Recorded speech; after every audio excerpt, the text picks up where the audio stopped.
To you live on twitch.tv at Commando Gaming 1. We're continuing our series on Battletech Advanced. It's Saturday morning, which means we have a nice long stream ahead of us. So let's just jump right into it, shall we?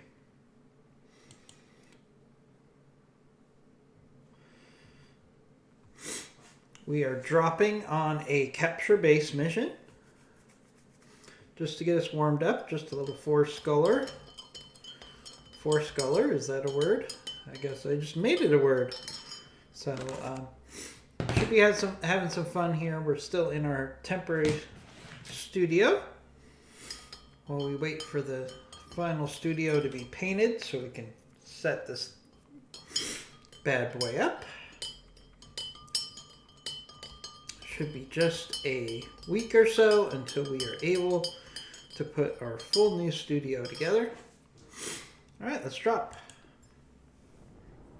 Command interface initiated.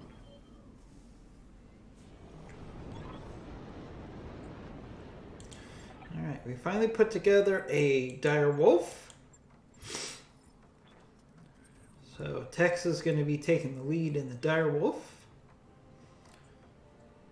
Lots of toys to play with on this one. We're probably going to be making some adjustments to the dire wolf the next time we have some damage to it.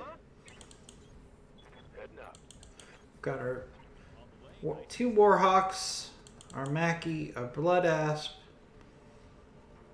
a Timberwolf, and a Linebacker, both as our scouts.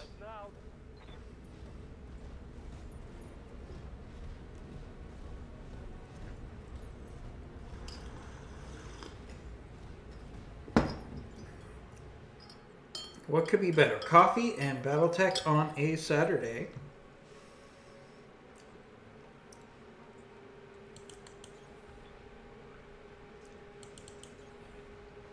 Moving to position. On my way. All right, we got enemy contact. Do you know what that means? On my way. All right, we can put our Timberwolf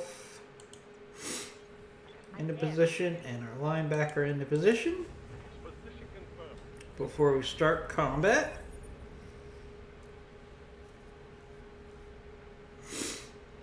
You know, we've discovered a lot of Star League era manufacturing facilities.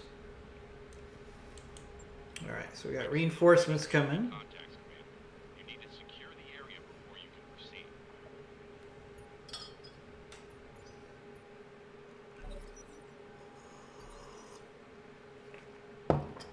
All right. Good to go. All right, we got a Nova. All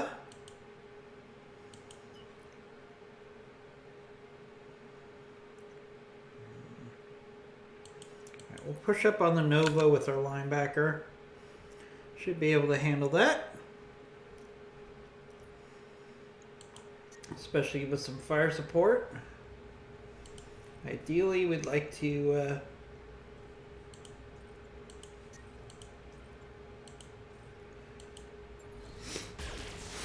see if we can get rid of one enemy before too many show up. Alright, we got a 60-tonner moving up and a 70-tonner. Okay, we got a Mad Dog. Still haven't put a Mad Dog together yet. Wouldn't mind.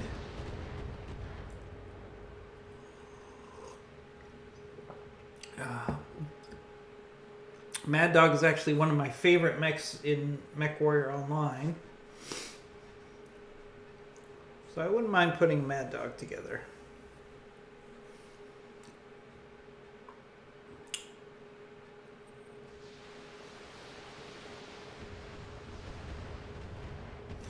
Alright.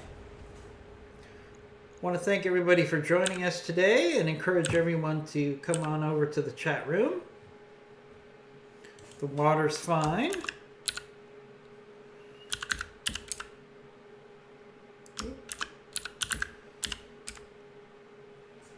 Let's make this an interactive experience. That's what we're all here for. Standing by. All right, let's push up the Timberwolf. All right, let's use the Timberwolf to get No, sir. a tag, hopefully, on that Mad Dog as well. These are our scouts, just trying to get some vision on the enemy and hopefully some tags to head up to set up our heavy hitters here. All right, I got a Warhammer.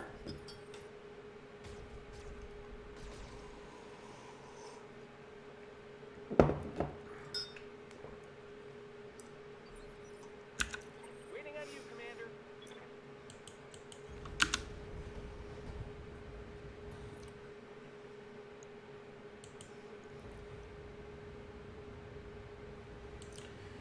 Alright, this Nova got knocked down. I think he knocked himself down, so we'll go for the head.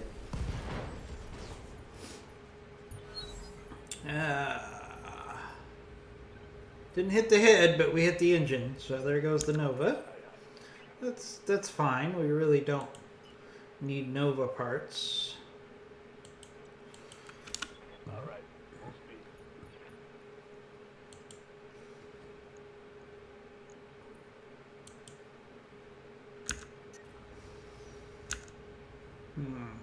Not the best hit percent chances here. Luckily, PPCs are free. So we might as well take that shot. We hit on one. Orders? Better than we should have. Small border received. We're going to have equally bad hit percentages here with the Gauss rifle. Well, let's do precision strike. Just to give us a slightly better chance, we'll go for legs. Firing on target. Nope, missed on both shots. No joy. Alright, so we got a 75 tonner and a 60 tonner. The Warhammer and the Mad Dog. So I definitely hope there's going to be some reinforcements here. Alright, here comes our Dire Wolf. We're going to have to play with the weapons on this setup. I'm not a big fan. Let's save our AC weapons. Oh, we have a bot in the chat room. Hold on, it will leave shortly. If not, I will get rid of it momentarily. Alright, Mackie. Ooh, these guys are really set up for a nice shot. We could probably overheat two with the same shot. Nice hits on that Inferno ammo.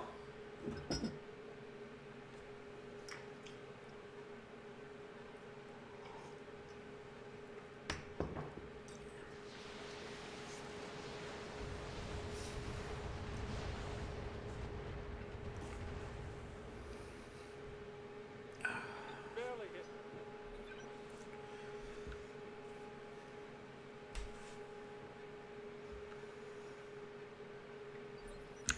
Receiving.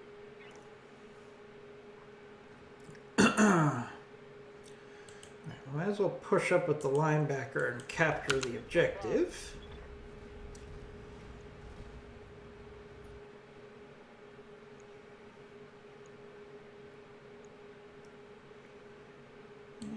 Yeah, let's get a tag on the Mad Dog here.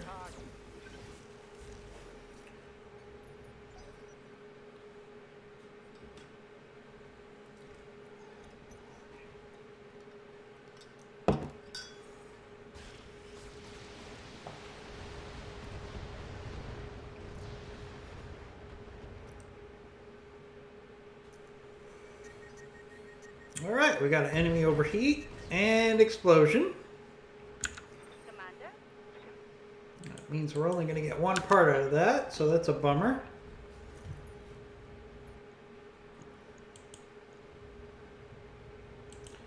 Run. Of Go after the Warhammer here. It's overheated.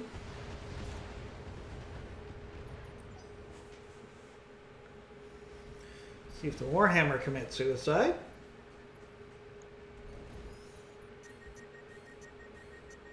Nope, gets shut down. What can I do for you? That works. Got it. Max speed, no shooting. Alright, our heavies are moving up this round. Wait, our Warhawk can get some shots off. Full throttle.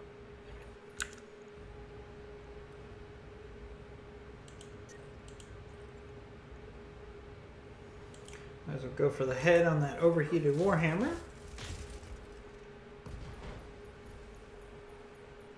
Lethal damage, nice. Yeah, Commander. Nice quick kill there. Position confirmed.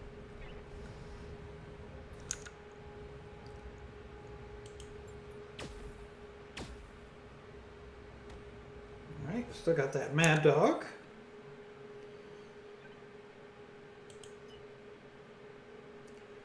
Alright, let's push up.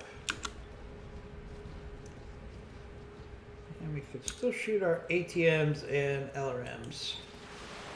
Got the Mad Dog here.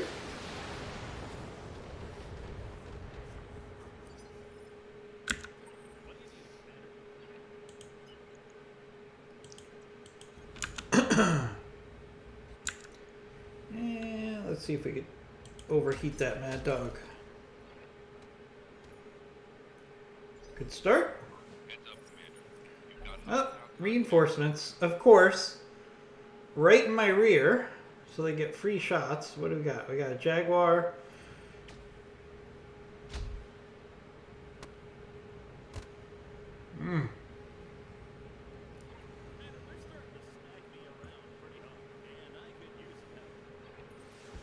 Yeah, we got 3 vehicles and no, 4 vehicles and 2 mechs.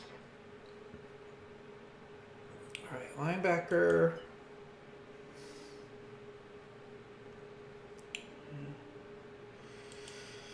Let's push you up, see what we're up against here. What else we're up against here now that we're outnumbered, technically.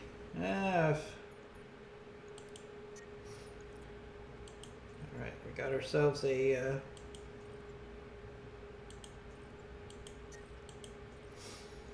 night gear. Get a tag on that night gear. Over the red line. Heat damage.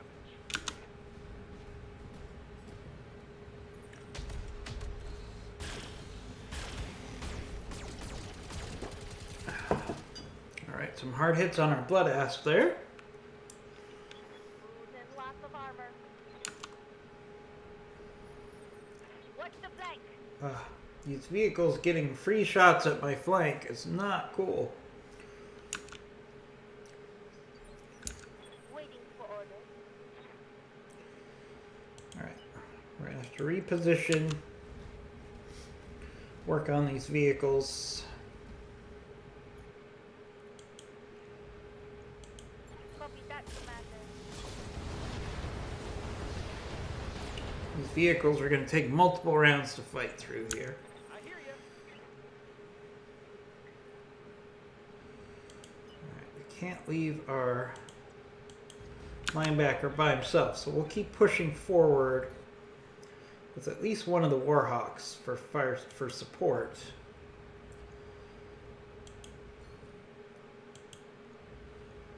See if we can't work on these vehicles on the way. Good hits there on that Mars assault vehicle. Yep.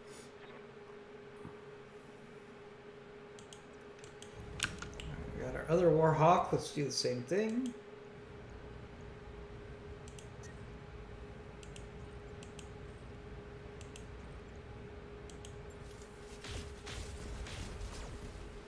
Alright, good hits on the Mars assault vehicle there.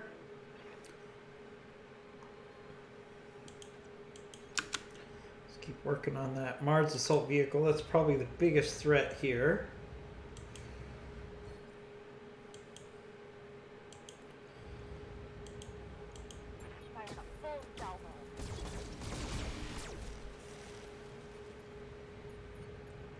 Good hits there. Critical hit, Commander.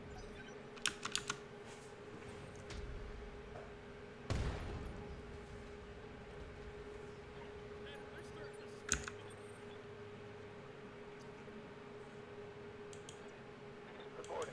Alright, let's get our direwolf in here. My armor's getting stripped off.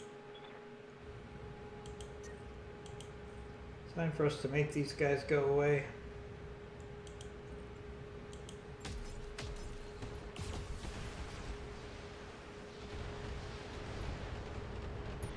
There we go. There's one vehicle down.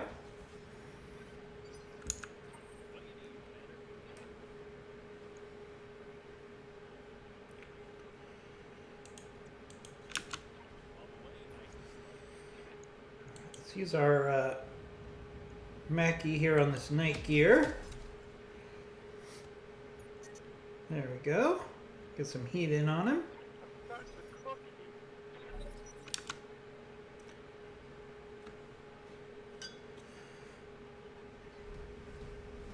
here. Oh, Mad Dog's pushing up.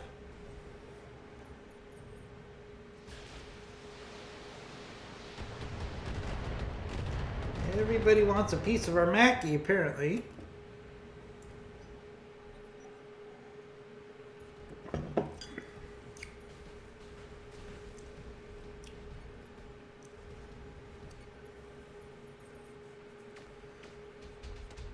Ouch.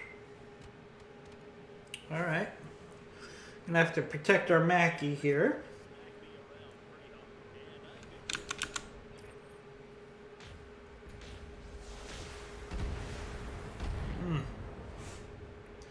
Mackie's definitely gonna have to get out of direct fire next round.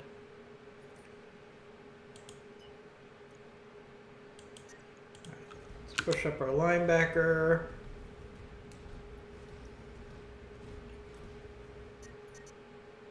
The heat is cooking my internal structure. Let's get that heat down.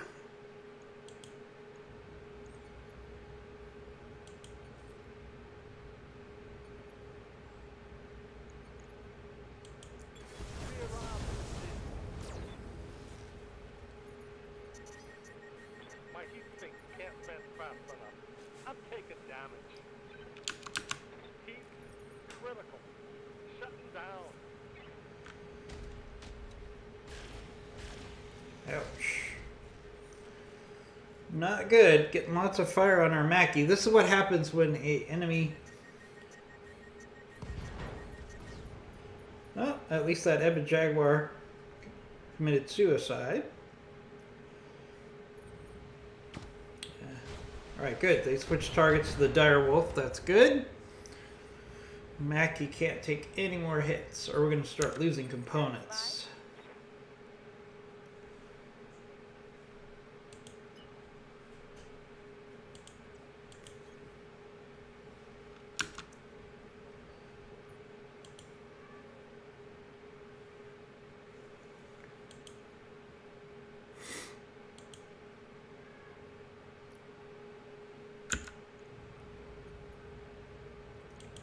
Copy that, Commander.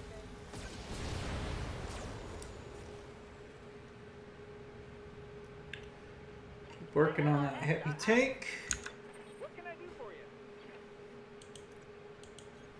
Got it. Hold on one second, guys.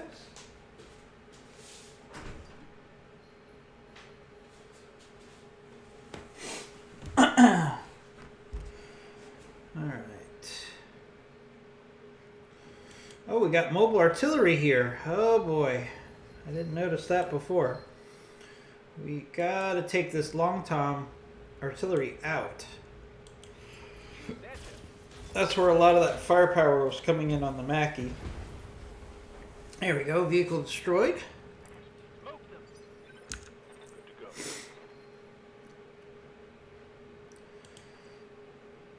go. On my way. Let's push up with Warhawk. And this Burke defense tank.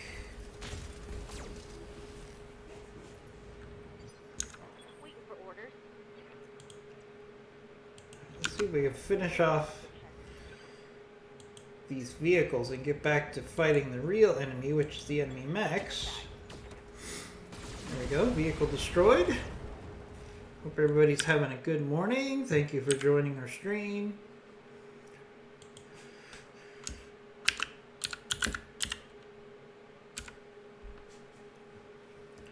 Let's have an interactive experience in the chat room. Otherwise, you're going to get the worst punishment you can get. You'll get me talking to myself for 3 hours. I'll do it. Don't think I won't.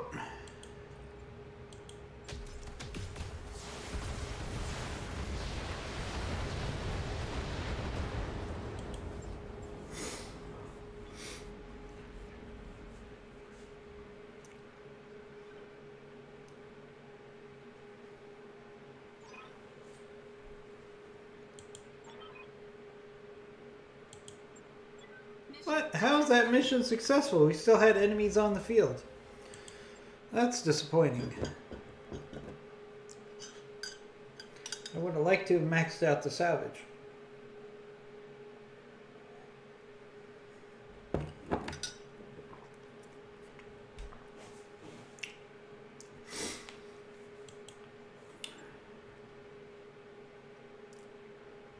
Hey, iCypher. Thank you for asking.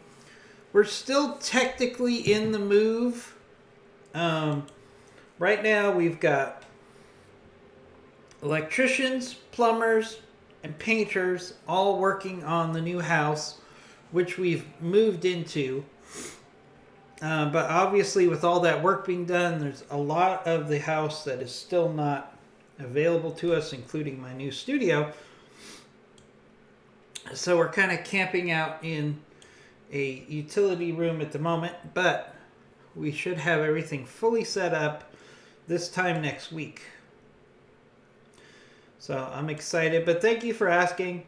We're really excited about the new house. Obviously, the move has been quite exhausting. Fortunately, I had a couple people fill in while I was out. I want to thank everybody who did that, especially IMG, who did a lot of the heavy lifting while I was gone. Let's see if there's a component we can't say no to. XL engine, maybe a heatsink kit. Man, I can never find heatsink kits. Actually, I need a Guardian ECM. I'll take that, even though it's probably the most valuable thing financially. I need some Guardian ECMs. All right, so we got Ebon Jaguar, Mad Dog, and Nova Cat parts, and some Clan Tech. So not too bad. So the move is, I would say it's 50% done. We'll probably by this time next week be like maybe 75% done. And we can actually get back to having our regular studio. This is kind of an ad hoc studio until we can get set up next week. So, really excited about the new studio. I invested some resources to make a really nice streaming setup. So, I'm excited to set that up. All right, let's step by the mech bay. I think we got some repairs to do. Yep, the Mackie needs some repairs. And that's it. All right. So last stream, which was yesterday, we picked up our Timberwolf, our Direwolf finally. So we have a nice stock of mechs here. So we need a new planet to go to. We've been picking on Clan Jade Falcon. Let's see what we can find. Need something in the 4.5 skull range.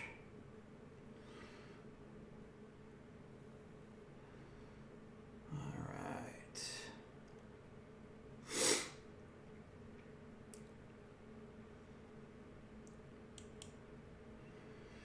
Oof, that's a long travel. Let's see if there's something a little bit closer, even if it is a 5 skull. Let's see. Yep. So we've got a nice 5-skull planet here, Apollo. Sounds like a good opportunity to get some good salvage and get beat up. Let's actually pause here really quickly. I want to revisit our direwolf here. I'm not a fan of how it's currently configured. I don't like these ultra cannons. We're basically just overheating, which is negating the benefit of having those. So what if we do a heavy Gauss? Heavy Gauss. Oh, a Gauss has to be in the arm or in the center torso. All right, so let's move.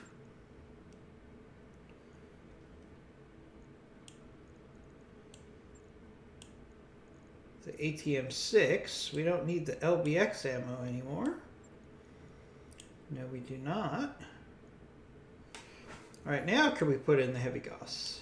Yes, we can. Do we have ammo for the heavy Gauss? Yes, I made sure to get that. 1, 2, and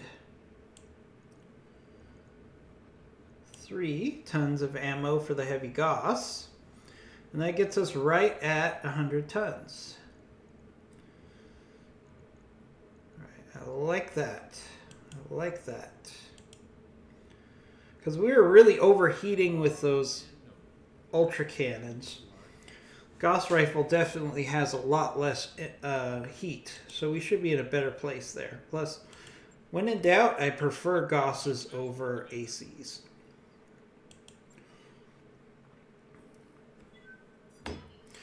Hi, Cypher, what's going on with you, my friend? How are things on your side of the planet? Hopefully you are well and your family are well. Things are getting definitely worse before it gets better.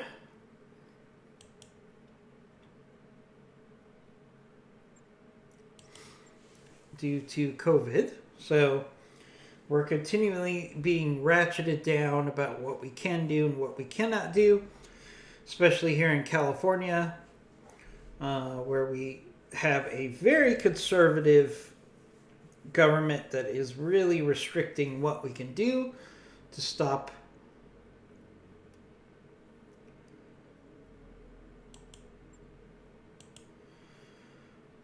the COVID.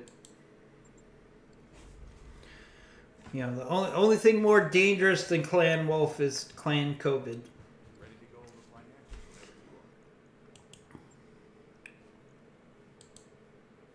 Haha! Australia just had a week of 0 COVID cases in the entire country. All right, let's visit the store really quickly while we can. Pretty soon, Clan Jade Falcon is not going to want to trade with us. So we should probably gather up some cash while we can. So bear with me, we're going to sell some stuff off. That's really impressive that you guys have things under control there. Do you guys basically feel like the United States just has bad luck, or maybe we're just not able to control ourselves? What are the thoughts on why we are struggling and places like Australia are doing so well? Because I'd love to hear feedback from people about, well, you know what? We have so many Clan Gauss rifles, we're never going to use Inner Sphere Gauss rifles again. Just a reminder, everybody, we're actually going to be doing a fresh start as soon as we get the next update on this mod, which is supposed to be pretty significant in nature. So Let's see. Let's just sell this night gear. Just so we have some cash. We need to get some cash now before Clan Jade Falcon stops opening their store up to us. It's an ironic thing that the Inner Sphere houses will still sell to you even though they hate you. They'll just increase the prices, which doesn't really impact you when you sell things. But the clans pretty much just say, nope, you're fighting us. You can no longer use our stores. So that's why when you go into clan space, money management is incredibly important. Which means you have to do things like sell stuff in the store. It's not the most exciting thing to do, but it's necessary to keep our company afloat.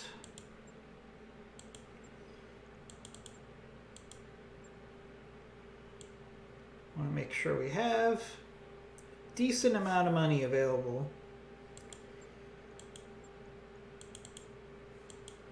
for at least a couple months of operations. Because pretty soon, these guys are not going to want to trade with me at all. So it's really great to hear that Australia has gotten things under control against the COVID. You guys are definitely doing a lot better than us in the United States, where we are really struggling to get things under control.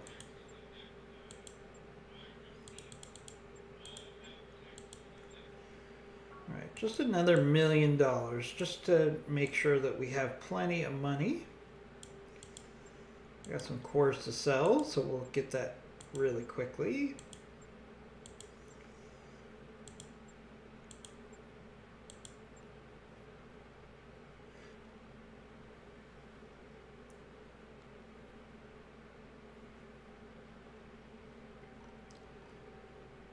All right.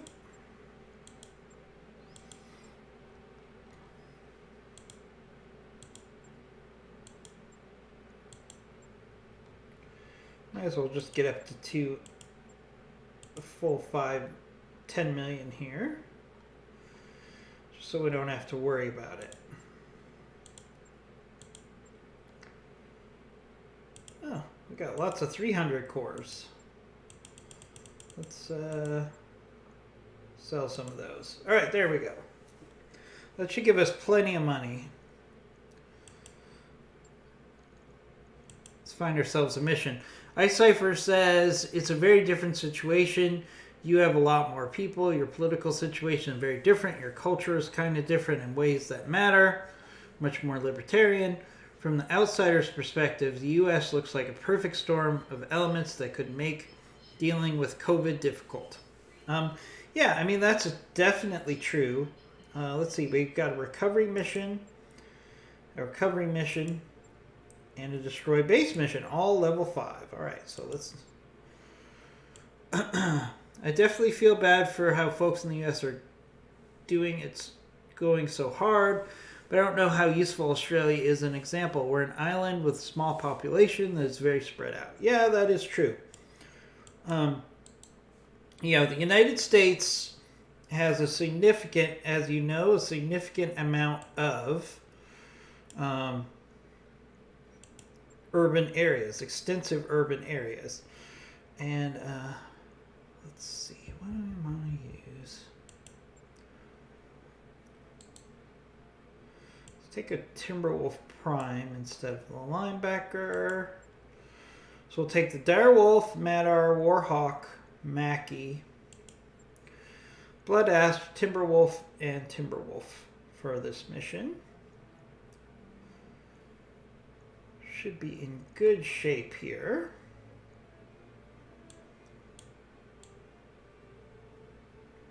Yeah, we'll keep those pilots for now. Direwolf has unused normal ammo. What? Did I mess that up? Yeah, I probably have unused ammo. That's fine. We'll... Little extra ammo never hurt anybody. We'll figure it out next time we look at the direwolf. Yeah, I mean, the United States is kind of a perfect storm for COVID. It's kind of funny, once things started in Wuhan, almost a year ago now, I was actually watching it pretty closely because I was telling myself if it got to the U.S., it would be a big problem. And unfortunately, I was correct, and we do have some pretty significant COVID problems. Like, for example, in the county that I live in, which is probably the equivalent of like a state in Australia, we have 10.2 million people just in my territory. Let's call it a territory, just to give you perspective. So in that territory, we have 5.2 million people. They just advised that in that territory, we're going to have 200,000 doses of the vaccine by February. So 200,000 out of 5.2 million tells me this is going to be a very long process to get everybody vaccinated. There's also some political things internally in the United States where people don't want to get vaccinated, which is another problem. All right, so we have one recovery location. No, we have two recovery locations. All right, we've got a location there and a location there. We'll push up on the primary recovery first. Assuming we could get there. Let's see. Yeah, we got a road. We should be able to get there. Clan Jade Falcon. Oh, all right. We got this 95-ton vehicle is probably a long tom. So we need to get rid of that as quickly as possible. So let's push up with our other timber wolf. Let's see. We got a gargoyle, a storm giant, and the mobile artillery with the long tom. So we need to get rid of that first and foremost here.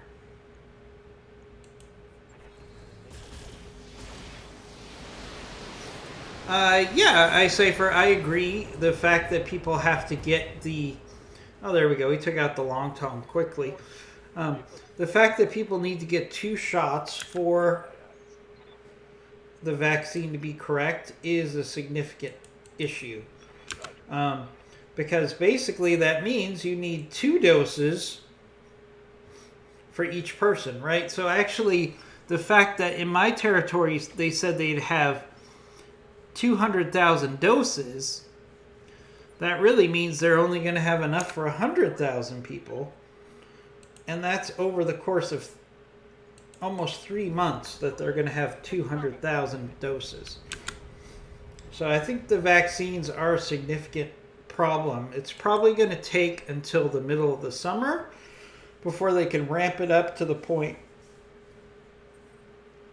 that we can get everybody vaccinated. So everybody's just going to have to hunker down for probably another 9 months at least. And we take it very seriously here in the U.S. From a political standpoint, it's kind of a dichotomy because on the one hand, we have a political environment that tends to make politicians want to show that they're doing something. Even if they're not really fixing the problem, they just want to show that they're doing something. So that could be a problem. And then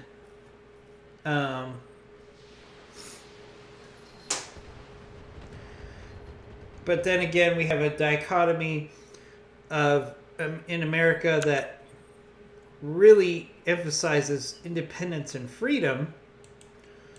So we have a culture that's very against society telling people what they can and cannot do. Let's work on the storm giant here. We've got a pretty significant enemy force here. Got the storm giant, we got our gargoyle, we have a couple heavy vehicles, and there should be another wave of enemies that's protecting that second force. Australia only has 26 million people total, which is a lot less. Yeah, that's true. So in Southern California, we probably have about 26 million people, roughly, give or take. So that's probably the same size as Australia. So us getting enough doses of the vaccine is going to be a long, ongoing process. This is made much worse in the United States because all of our economy being shut down is causing significant economic issues, which are only going to make this crisis more extreme. There's a lot of businesses in the United States that are completely shutting down. And the United States does not have the same safety nets that parts of Europe have. For example, Europe and Canada, where basically people can survive on government support, at least for the short term. In the United States, we don't have those safety nets because our culture is very much based on entrepreneurship, which is great, except when you need help from the government, and we don't really have the mechanisms to do that over a long period of time. Icesafer says, from what I've read, your constitution prevents you from doing some of the things we did to stop COVID. One thing we did that helped was close all of our state borders so people could not move around within the country. Yes, that would definitely help if we were able to do that. To say, okay, you can't leave California, and people from Nevada cannot go to California. Unfortunately, we don't have the ability to do that sort of thing in the United States, going back to our strong belief on all levels of individual freedoms. That's literally would be argued to be against the Constitution. There's a lot of people who actually would argue that forcing someone to stay in the house is actually against the Constitution as well. So, you throw that in with the fact that there's a lot of political turmoil here, and a lot of people feel that COVID is a political issue, and that if they don't resist the issues to combat COVID, somehow it's disloyal to their political party. So, not going to get into politics here on the channel, but that is a reality of the situation. Is there's a lot of people who just believe that COVID is a political issue, not a medical issue. So it's tough. There's a part of me, I spent 7 years in the military, so when an authority figure says stay at home, you know what I do? I stay at home because, even though it sucks, when you spend time in the military, you learn that you just sometimes have to do things that are not that great for the betterment of the common good. So, it's sometimes ironic that in the United States, some of the people who are more flexible about their freedoms are actually people who have fought to protect their freedoms, because sometimes we realize that personal freedom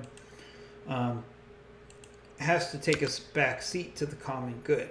So there's a lot of conflicting issues in the United States. And this really is, as you said, a perfect storm of bad things to go around all at once. Oh, looks like we hit some ammo there on that gargoyle. We only got one part out of it. It's too bad. Gargoyles are nice to sell because of their tonnage.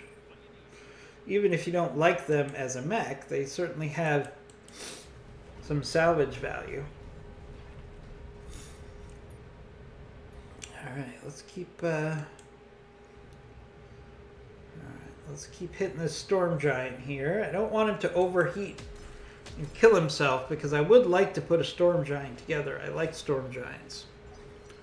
iCypher says, our social welfare system is very important to allowing people to stay home during the lockdown. COVID was never really political in Australia.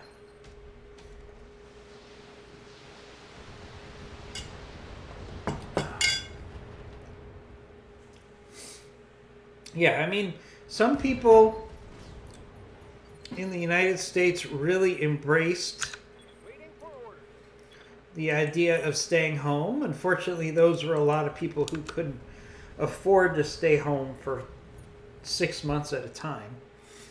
And now they're in serious financial difficulties. iCypher, because just to give you a feel for the economic issues in the United States, right now there are, I think, last I heard, renters in the United States, since most of them have not paid rent since March, or many of them, are now 20... excuse the cat, by the way. I'm sharing my space right now. Normally I lock the animals out, but since we're limited in space right now, I can't. So the United States now has over $25 billion in past due rent.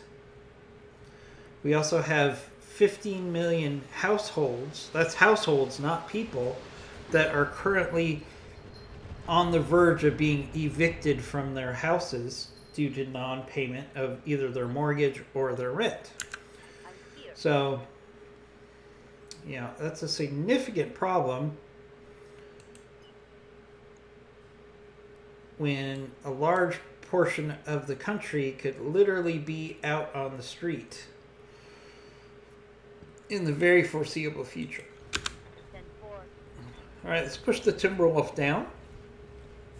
See if we can secure that objective. All right, we got a Rhino Fire Support Tank and a Fury Command Tank left in this area. Work on that Rhino Fire Support Tank first. That's probably the biggest threat.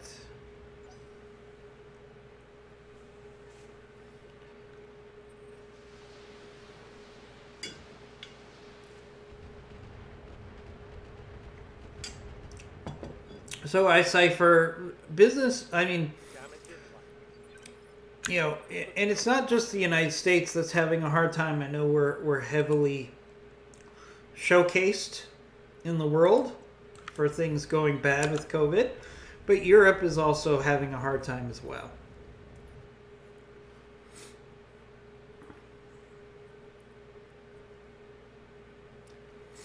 Does Rogue Tech have tonnage cap missions? So I'm playing BTA, but yeah, Rogue Tech does have tonnage cap missions, absolutely. And so does BTA, but I've actually increased the tonnage maximum for my gameplay through updates to the Argo. So I don't have to worry about tonnage. I actually try to keep my tonnage balanced to the risk of the mission. You know, I mean, I could just go all assaults here, but that wouldn't be a lot of fun. But yeah, Rogue Tech does have that. Last I heard, honestly, it's probably been a good Oh yes, BTA does have tonnage limits. And so does Rogue Tech. I mean, it's been about 9 months since I played Rogue Tech, just because I got a little frustrated with the community in Rogue Tech, and I also didn't like the fact that the game was very glitchy and there was a lot of issues with the gameplay. And the main reason I liked Rogue Tech was the fact that you had that interactive map for a while, but last I checked that was broken. So that really reduced my interest in playing Rogue Tech. But yeah, there's definitely a tonnage limit. And in some missions, they'll give you a tonnage limit. But here, I'm actually only using a couple assaults on most of my missions. I'm not going all assaults. If I tried that, it would give me a over tonnage notice if I tried to take all assault max. Even on these 5 Skull Clan missions, I'm doing 5 Skull Clan missions now. Mainly because I'm just waiting for the latest update so I can do a fresh restart. So we're just kind of doing this for fun now. Alright, let's do some shape charges here, because that will probably help us more against this Rhino fire support than Inferno. Let's go for the roof. Alright, nice solid hits there on that fire support tank. The benefit of those shots with shape charges is that you're doing damage to the turret and not just the side armor. So that's why you get a significant amount of damage, even if it's not a lot of damage output. It's still very efficient damage because it does damage to the turret, which is what you need to do to kill a vehicle. Alright, there goes that Rhino fire support tank. Alright, here's the next group of enemy mechs that's protecting the secondary target. They're pushing towards me. iCypher says, one of the things I felt was kind of boring about the base game was that just going bigger mechs made most missions easily. I liked the flashpoints because you couldn't just overwhelm them with tonnage.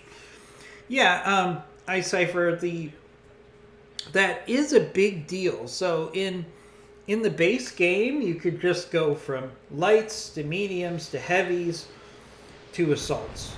And then once you do that, you tend to go with assaults only. But with Battletech Advanced and other mods, which actually give you significant bonuses for things like evasion, for example, how am I going to get in that valley to get to the objective here? Alright, I guess I can go the long way around here. But with most of the mods, they actually give you motivation to use all size mechs. So I'm using Timberwolves here as my scouts just because we're doing level 4.5 and 5 skull missions, and lighter mechs wouldn't last very long. But up until now, I've been using light mechs as my scouts, and that's worked out pretty well. So that's really just a mechanism because the clan has so much firepower that it's really hard to take lighter than 75-ton mechs out against the clans.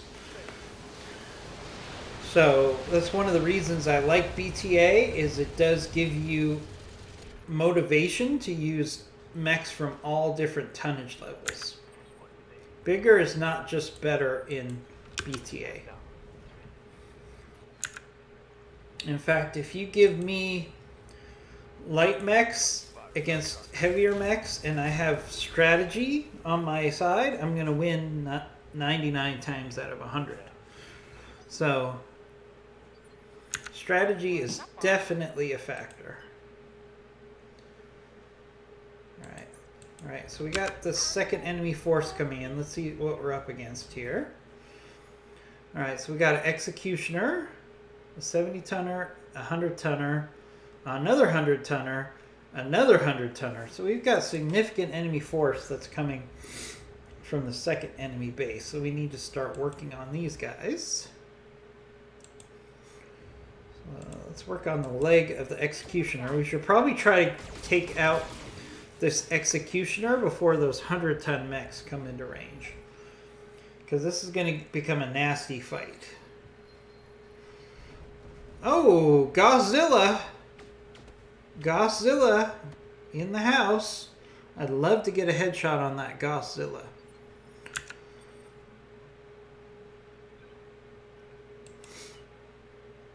Alright, so we need to start moving our force towards the second force that's pushing up, and we have to get rid of Godzilla here. We do have the ability to do precision strike with our heavy Gauss. Why is it saying I only have 2 heavy Gauss shots? That should not be a thing. Did I put the wrong ammo in? That's probably what I did. Alright, well, let's take this shot now, because if we got to try to get rid of Godzilla while we can.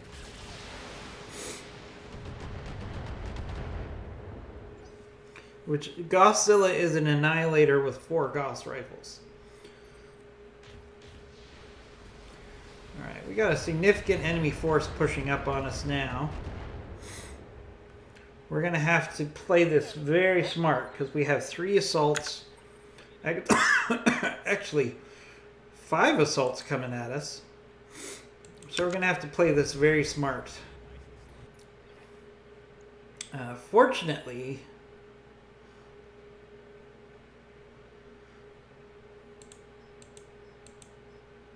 we've got strategy on our side. So let's actually see how many of these enemy mechs that we can get to overheat, which will buy us some time. As you can see, we're getting Inferno on all of those mechs, all 3 of those mechs there. So that will help us. And we got Archer moving in. Not a big threat, but it might be a good idea just to get rid of that Archer as an easy target to get out. 4 Gauss rifles is pretty scary. Yep, it is. Fortunately, the enemy doesn't combine it with the ability to go for the head as much as they could. Alright, so we got some shots on Godzilla here. So let's go for the head.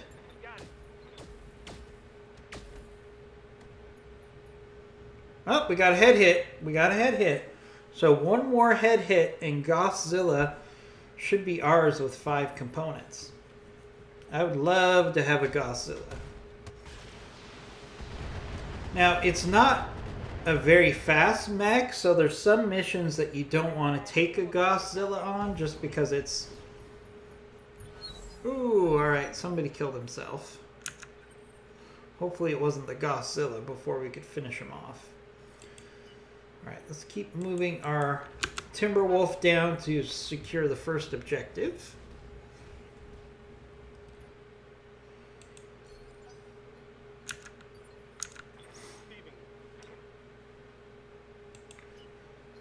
We need our Timberwolf to move up. We need all of our mechs available to deal with all these assaults that are bearing down on us. Alright, let's see.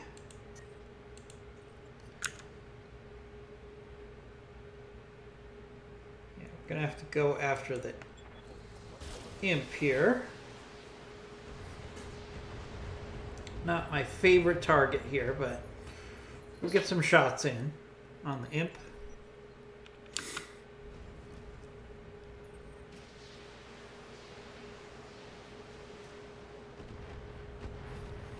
Alright, there's our other assaults.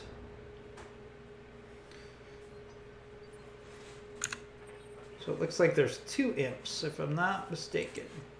On my way.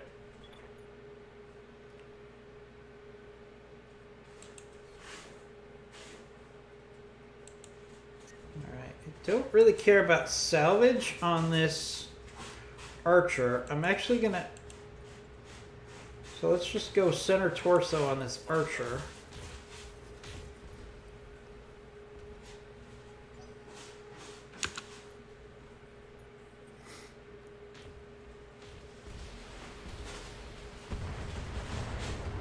We're definitely going to have to use a fighting retreat strategy here. Reporting minimal damage. Please continue. Alright, we have an overheat here. So we'll take advantage of that.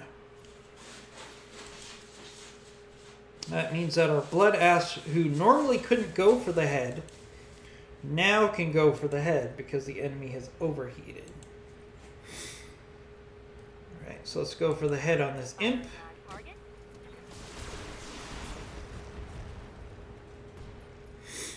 No damage. No damage to the head, but we did some structural there.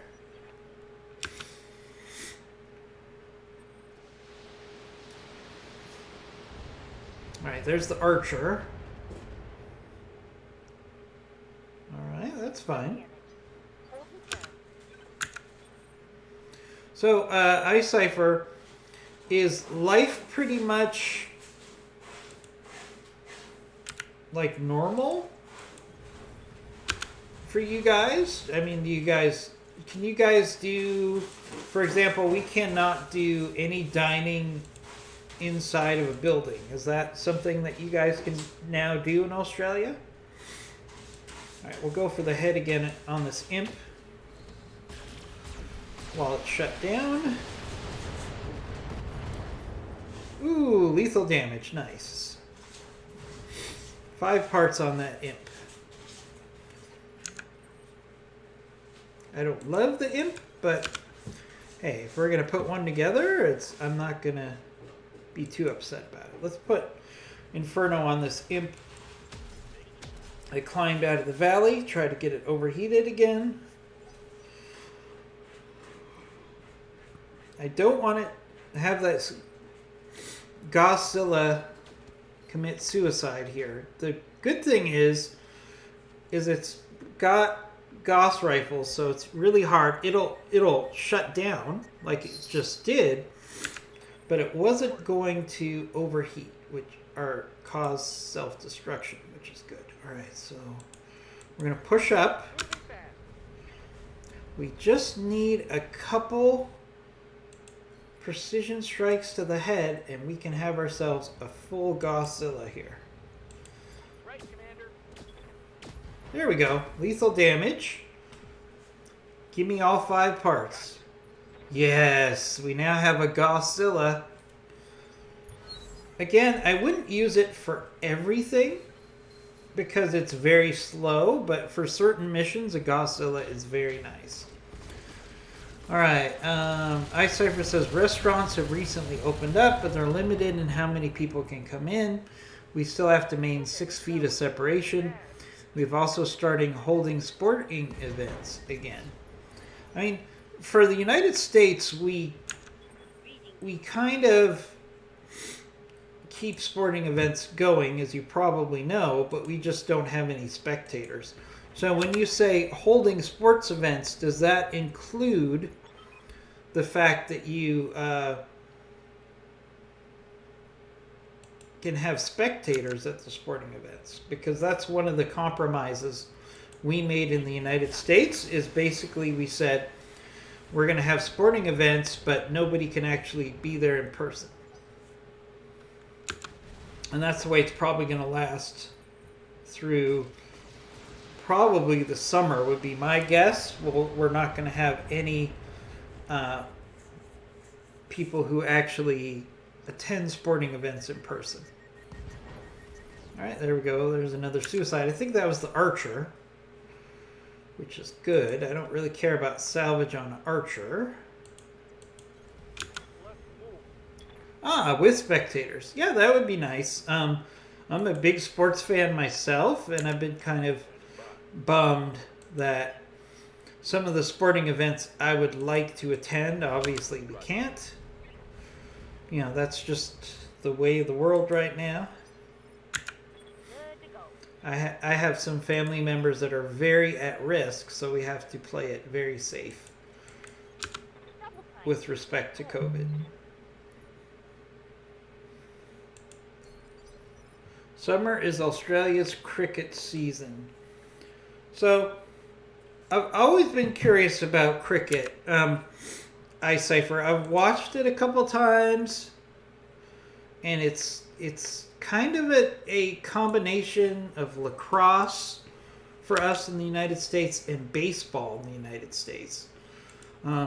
So I think it's a very interesting sport. It's just very hard for us in the United States for us to really understand cricket.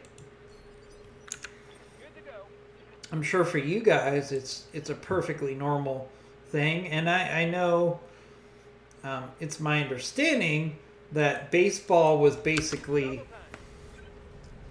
derived in large part from cricket, if I'm not mistaken. I could easily be mistaken, but I think that's the case. Right, Commander. Cricket is a very complicated game. Okay. Well, complicated is good.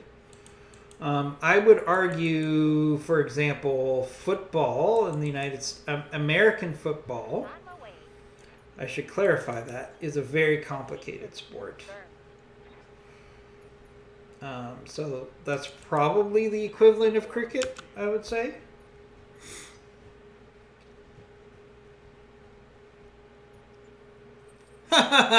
So you understand cricket.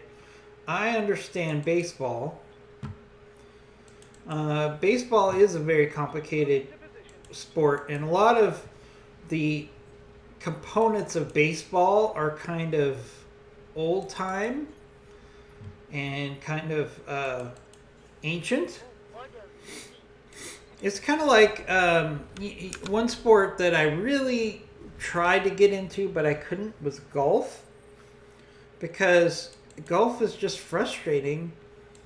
It's basic. Someone told me that golf is moving a ball long distances with equipment that is not well designed to move a ball, which basically is golf, which is why golf is so frustrating. On my way. So golf was so time consuming when I tried to play it that I just stopped playing. All right, we got a Godzilla, so that's exciting. We're going to have to play around with it to make it viable, but Godzilla is fun. Now, for example, if Godzilla doesn't have clan Gosses, we can change that up really quickly. All right. Alright, so we got a slight bit of damage on our Warhawk. Other than that, that was a pretty smooth mission given what we were up against. Alright, so we're going to take the Godzilla parts for sure. 1, 2, 3, 4. Maybe we'll get enough for Godzilla. Let's see.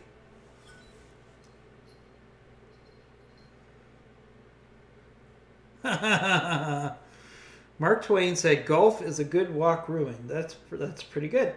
So we got Executioner, Gargoyle,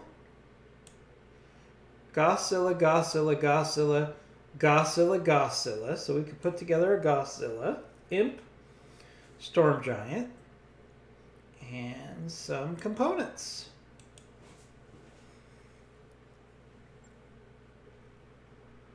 You don't like the Annihilator. The armor is like paper. So you are correct. But I think we can actually play around with the Godzilla using some clan technology to make it more viable. So let's look at that.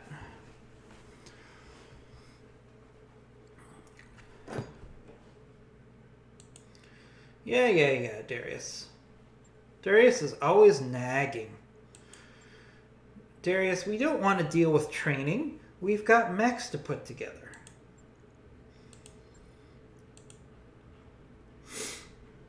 Alright, so let's pick a...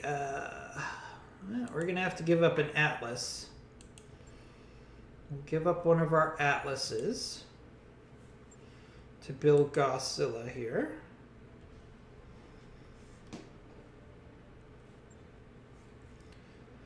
All right. Godzilla. Let's see what we could do, iCypher, to make the most of this Godzilla. Built on an Annihilator chassis, this customized variant carried a mammoth 5 Gauss rifles with altogether only 8 tons of ammunition. While completely devastating, the mech is slow and comparatively poor armored. Still, with weathering firepower to the Gauss rifles, does that matter? Alright. Alright, let's play around with the Gauss rifle here.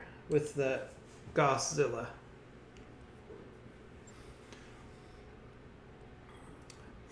Alright, it already has clan Gauss rifles. 1, 2, 3, 4, 5 clan Gauss rifles. Alright, so what can we do to make this thing more devastating? What can we do?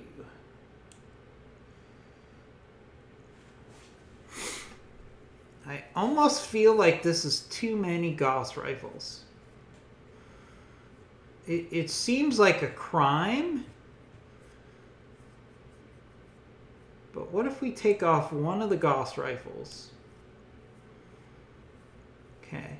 One of the Gauss rifles is off. That gives us 12 tons available. We're also going to switch out the engine. Hello. So let's do that.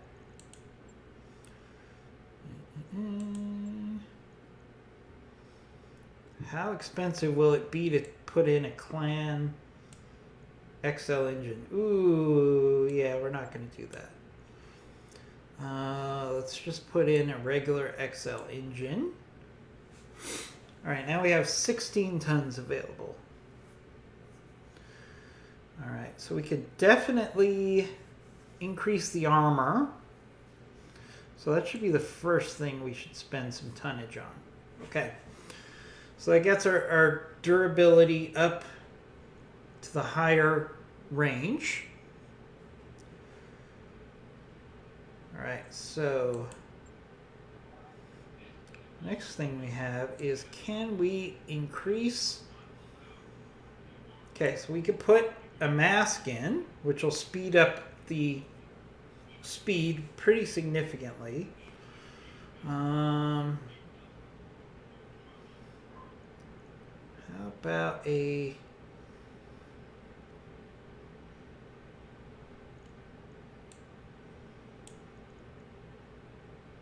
targeting computer? That's going to be a must.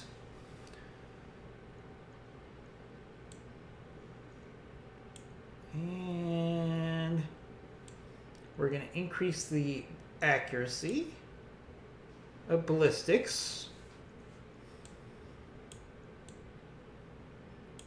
We'll put in a comm suite because that doesn't take up any tonnage. Oh no, because I can't have the ballistic. I'd rather have the ballistic accuracy. Alright. So we'll take some tonnage off the legs. Tonnage off the legs. Alright, I think that's a pretty solid mech. So we got 4 Gausses. And the fact that we have fewer Gausses means that this Gauss ammo is going to last a whole lot longer. So I think that's a pretty good build. And the mask is going to speed things up. Now, I could go the other way and just say, you know what? We don't care about the mask. We don't care about speed. We can increase the firepower and give it some more staying power. So I could do that by putting in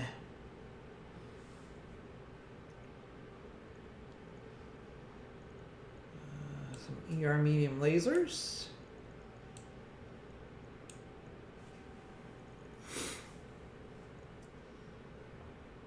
That'll increase our firepower. And we could do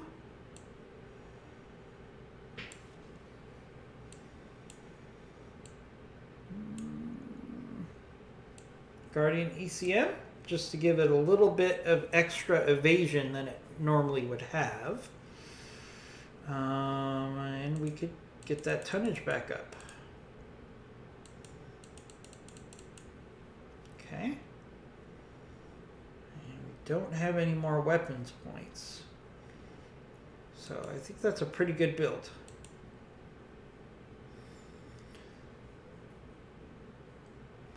That's going to make Godzilla much more survivable. As you said, Godzilla is a little on the breaky side because it doesn't have a lot of armor. That will help quite a bit. So I'm pretty happy with that build, actually. Alright, let's go to the barracks so Darius can stop complaining. Alright, Darius, who needs... Good to go. Alright, Floppy. We can upgrade Floppy here. Okay, Floppy's upgraded. I can't wait till they update the mod because then we can really do a fresh start. Because I feel like our pilots have gotten to the point where it's just a little too easy.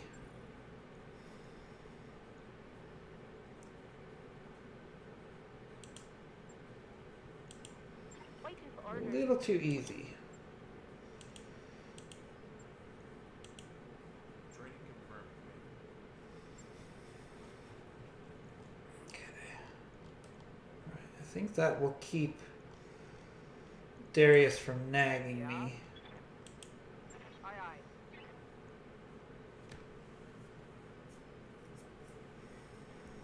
Yeah, I Cypher. I mean, the Gauss rifle really, the Gosszilla is really great for defense, for example. Not so good if you have to move across the map because it will always get way behind the rest of the force. Sometimes it's very similar to the problem you would have with an Atlas, for example. All right. Want to thank everybody for joining our stream. We've got another recovery mission, so let's take that. Let's see. We have to wait 1 day for our Warhawk. Forgot about that. And we could actually go with the same lance.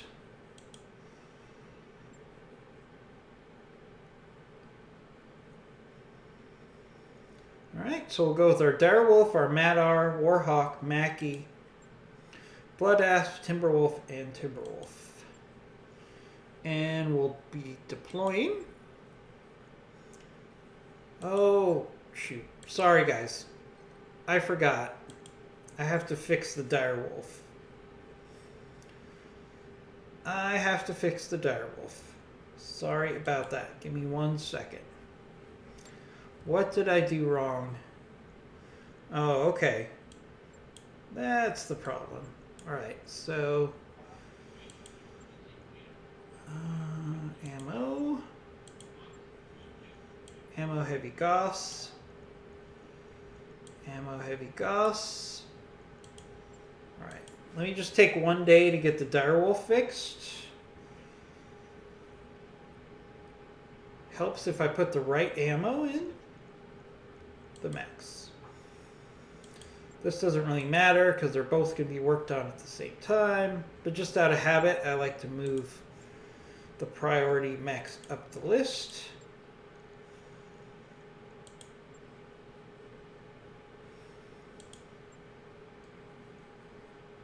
Alright, let's do the other recovery mission.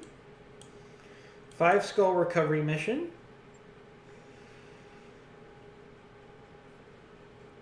And let's deploy. I'm going to take a quick little bio break, so I'll be back probably by the time this loads up. So stand by. I'll be right back.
Alright guys, sorry for the wait.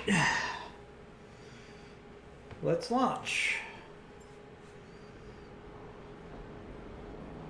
Command interface initiated.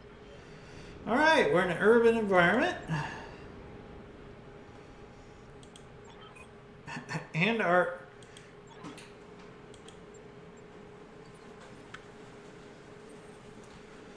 objective is very close, so this should be a pretty quick mission.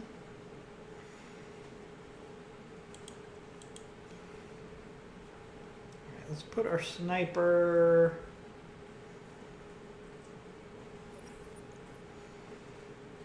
up. You betcha. Our Madar is our primary sniper for headshots, so we'll put him, try to get him to an elevated position. Mackie also benefits from being in an elevated position. Move the Blood Asp in for fire support with our main force.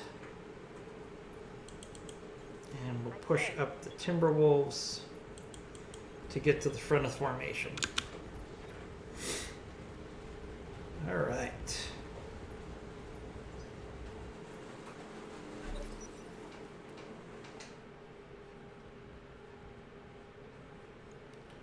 Alright, we got a 60 tonner, 100 tonner, and a 85 tonner, I think, on the field. Or is that 95? It's hard to tell. Waiting for orders.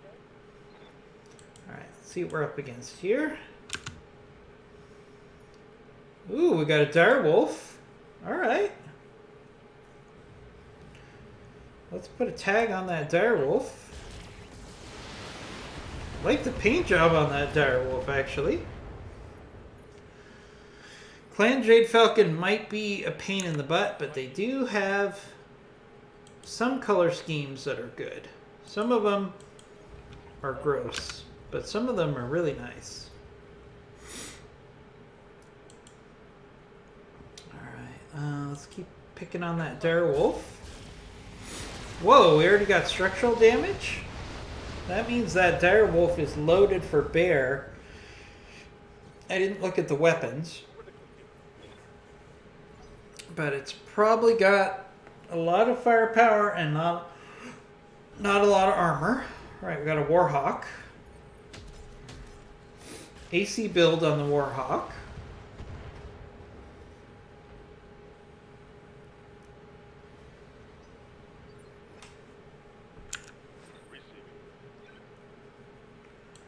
Let's push up with our Warhawk. No vision on the enemy for that Warhawk. We've got a 100-tonner coming in behind and another 100-tonner coming in behind. So we got 300 tonners. Yeah, Commander. It's going to make things interesting. On my way. Double time. Alright, let's see if we could do a precision strike on this dire wolf. Maybe get some knockdown. Yep, there we go. Knockdown on that dire wolf. Target's taken a Nice. Ooh, a follow-up injury as well from the fall. That dire wolf definitely has paper armor. And we're making him pay by hitting him hard before he can actually shoot at us. Alright, let's push up our dire wolf. Get some direct fire support in there. I mean, really, we should just keep hitting this dire wolf. Statistically, that's a smart play.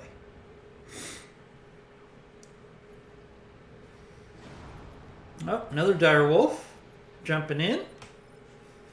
Definitely a dire wolf rich environment. All right, let's push up our Mackie. All right, let's make the most of our artillery here.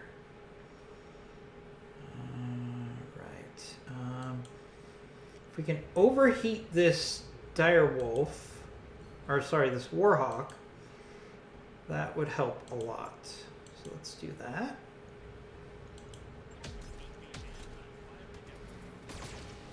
Oh, we've got some hits in with that heavy large laser. That's a bonus. Want to encourage everyone to be interactive in the chat room today. I know you guys have lots of choices on who you're going to watch stream, so let's make it fun. We also have our Funko Pop giveaway each and every month. The more you're engaged with our channel, the more entries you get into our Funko Pop giveaway. I do track those after every stream. I have an Excel spreadsheet where I do that. Right, Commander. And the more you're involved, then the better your chances of getting... let's see. Let's go for the head on the direwolf that's on the ground. No, engine destroyed. You're dead. Oh, we got 4 parts out of that. I thought we'd only get 1. That's nice.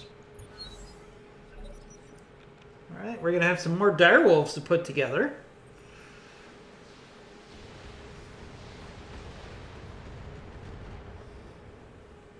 Yeah, I mean, I could just put out a whole bunch of direwolves and then just launch 6 direwolves a mission, or 7. But it'd be boring, so we're not going to do that. I like to have a Lance or a Lance Plus, which would be, or you could just call it a company that's pretty diverse. I'm not just going to go with bigger is better every mission, because that would be very boring.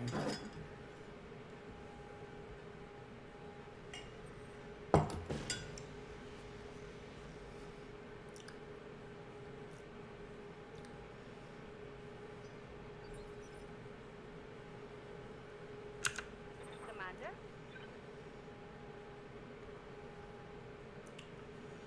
Alright, let's push up with our Timberwolf here. Rolling. Hey, Santa Claus. Nice to see you. Haven't seen you in a while. Target locked. Hope everything's good. iCypher told me that Australia is now has 1 week without any COVID cases. So that's great to hear, especially for you because you're high risk, I know. So that's good to hear that things are definitely improving for you guys. And we could go after the Warhawk. Yeah, everything says we should go after this direwolf, so we will. I want to try to save it for a headshot if we can. So it's great to see you, Santa Claus. My mech is overheating. Santa Claus is one of my heroes. He's retired and single, so he can do whatever he wants when he wants. That's something that, as a married man, I can aspire towards. Someday, perhaps. Do I mean that? I do and I don't. All right. Let's focus in on this Warhawk. We can go for a precision strike.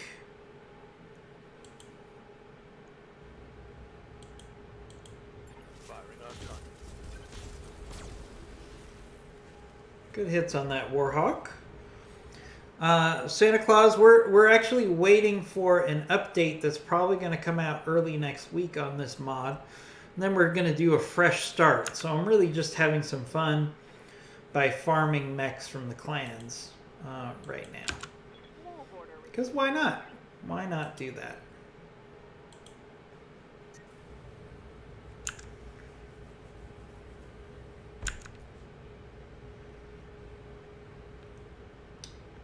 Oh, we got a Kingfisher coming up from in the background. All right, we're definitely going to go after this Warhawk. See if we can get knocked down here.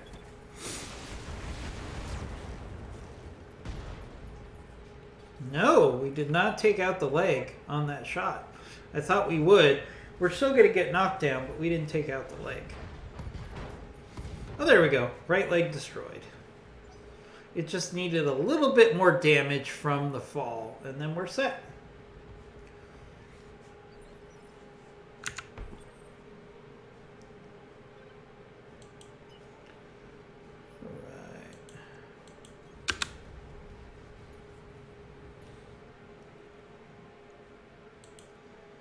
Let's just see if we can finish off this Warhawk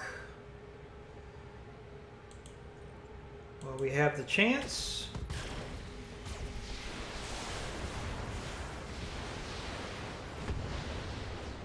There we go. Engine destroyed. We got bigger fish to fry. And we got 4 parts out of it still. Oh, we got an Annihilator coming in from the second target. So we've got a second enemy star coming in. Yep, I am bullying Jade Falcon. But I'm really excited about the update for the new update that's coming out. There's going to be significant changes that pretty much are going to impact how we play this game. So that's why I'm going to do a fresh start. Alright, let's go after this direwolf with some artillery. Aha! We overheated him and we got some fall damage. Nice combination there. Very nice. Well, we got an Atlas 2. No shortage of assault mechs coming at us on this mission.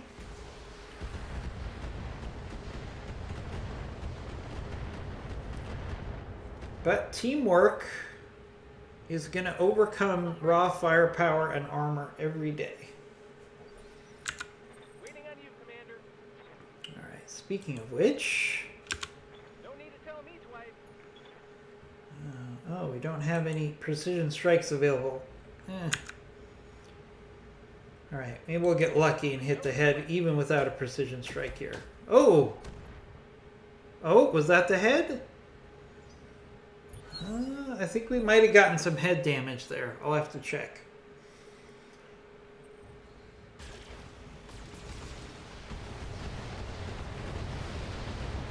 Gotta definitely have a lot of armor and firepower up against on this mission, as you would expect, because it's a 5-skull mission against the clans. So we're not going to get any easy outs here against the clans at level 5. Although, you know, if they want to self-destruct, that works too. Alright, here comes that other enemy star. So we got to try to finish off this first star as quick as we can so we don't get overwhelmed with numbers. Yeah, 2 stars. I mean, technically if that star moved up, we would be about even numerically.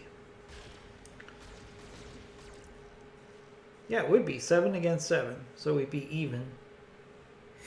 Although they definitely have a tonnage advantage because they have a lot of 100-ton assaults here on this mission, which is fine. All right, let's actually take our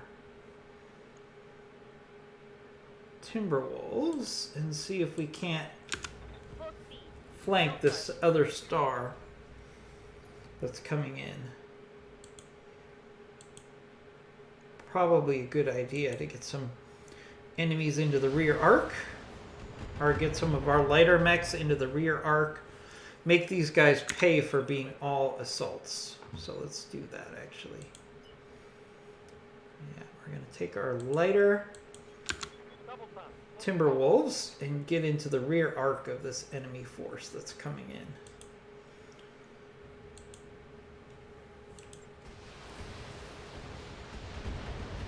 And we'll take some shots along the way.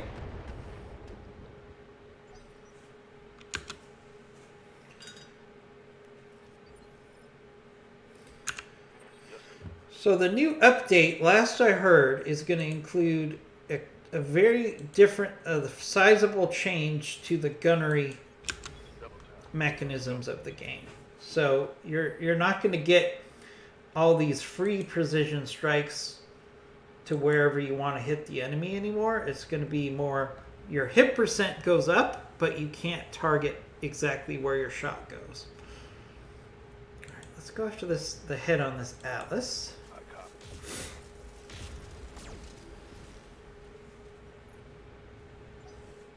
No luck there.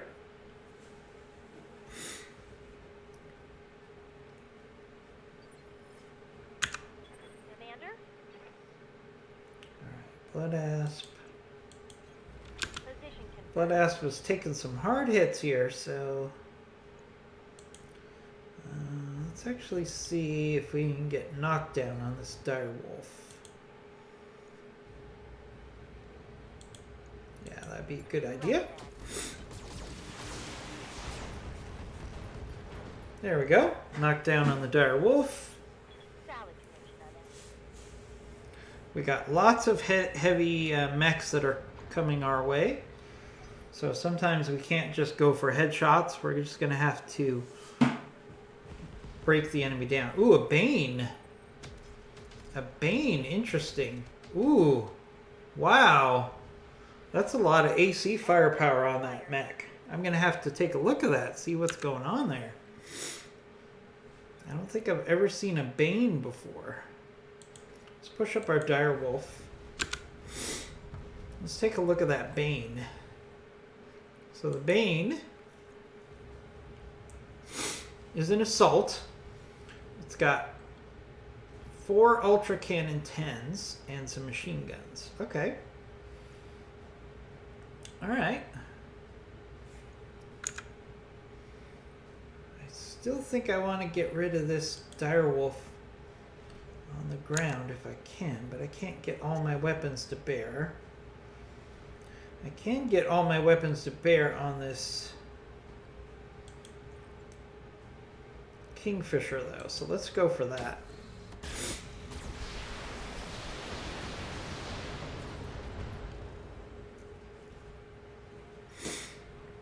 I don't really care about the Kingfisher from a salvage standpoint. Alright, so alright, let's try to make the most of our Inferno here. Let's see, well, actually go for the Kingfisher because it has more energy weapons, but we can probably put some extra heat in on that Bane as well.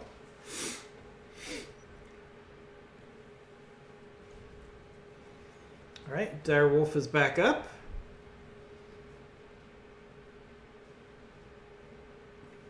You think he would move out of the heat What can I do for you? because he wasn't able to do anything there. Got it.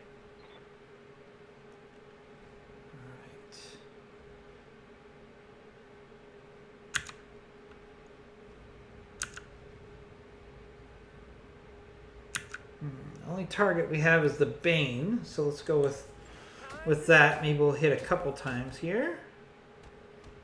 Oh, we hit 3 out of 4. Not too bad.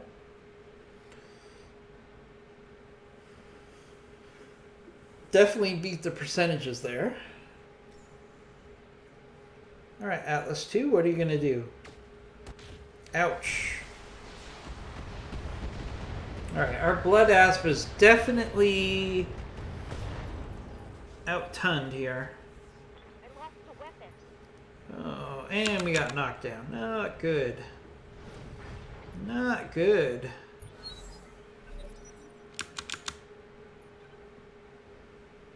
Alright, let's see if they take advantage of that knockdown. The Kingfisher's moving out.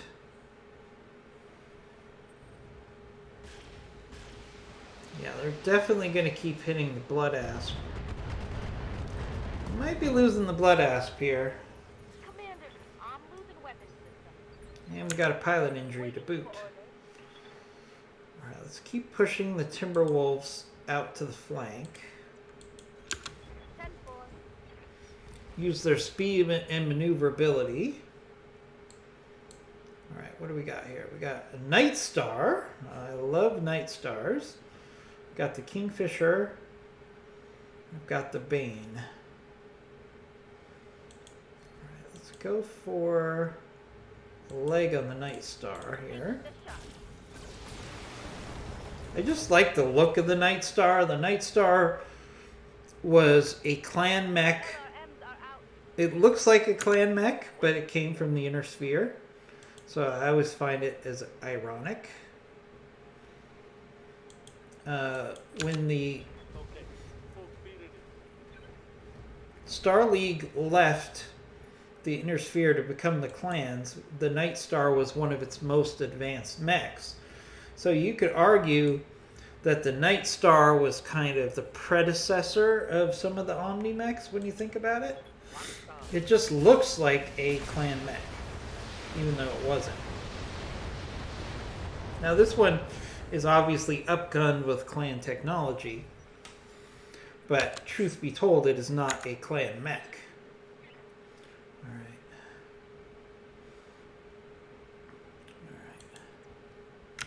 Let's actually use this building as cover.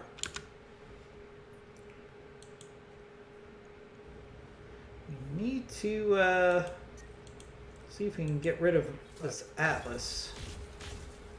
It's got a lot of firepower, but it's probably squishier than any of the clan mechs here. Internal damage. There's the other dire wolf.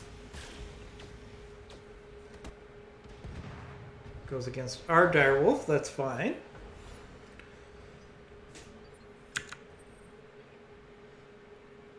Alright, let's also use the buildings for cover while we can. And we'll also go after the Atlas too.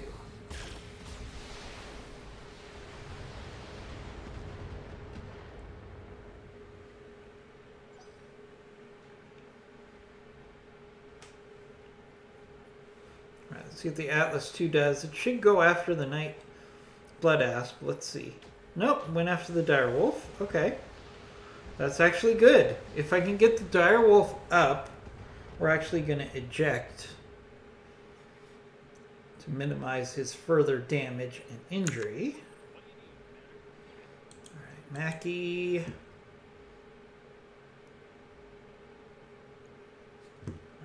what's the best thing? Let's get some sniper artillery on that Atlas too. It's not going to have the energy management of the clan mechs, so let's take advantage of that. Alright, here comes the Bane. Oh, it killed the Blood Asp before I could eject. Okay, that's fine. And he overheated, and he caused an injury from the heat. I do like that your pilots can be hurt by heat. I think that's very realistic. Moving to position. Alright, let's keep working on this Atlas. Unless we have a much better... Yeah, we got a better shot on the Direwolf. Alright, let's work on the Direwolf. Good hits on that Direwolf.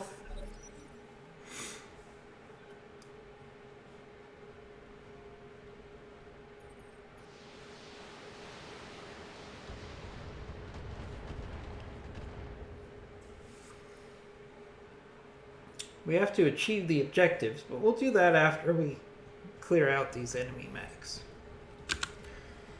Don't have to achieve the objective before you clear out the enemy. You just have to clear out the objective before you can end the mission. So I never feel an urge to rush to complete the objective. Yes, Commander. Because we're in this battle for the long haul here. Order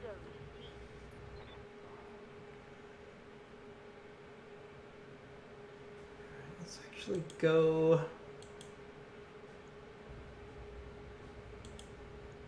hit the Kingfisher here. I want to get an enemy off the field sooner rather than later. Doesn't matter which one. Yes, Commander. They took one of our mechs out, so we have to do the same for them. Some good rear shots here on the Night Star. We should take advantage of that. Locked down. Clear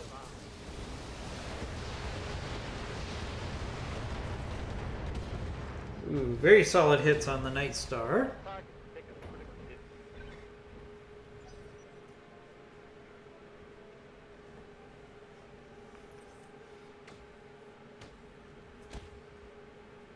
Ouch. Hard hits on our direwolf here. We are starting to get beat up. Alright, we need to get some enemies off the field here. Acknowledged.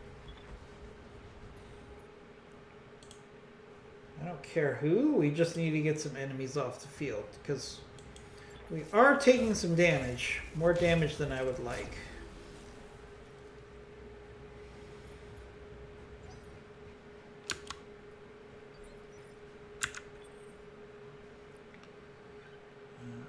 Direwolf.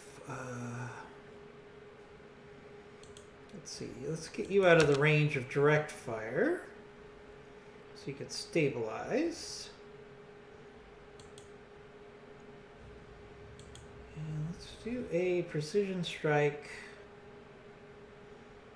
No, let's save the precision strike. Let's just do a strike on the Atlas here. Nice hits there. Definitely should get knocked down here. Yep, knocked down on the Atlas. Battle mech power-up detected. Alright, the Bane is still overheated. That'll buy us around.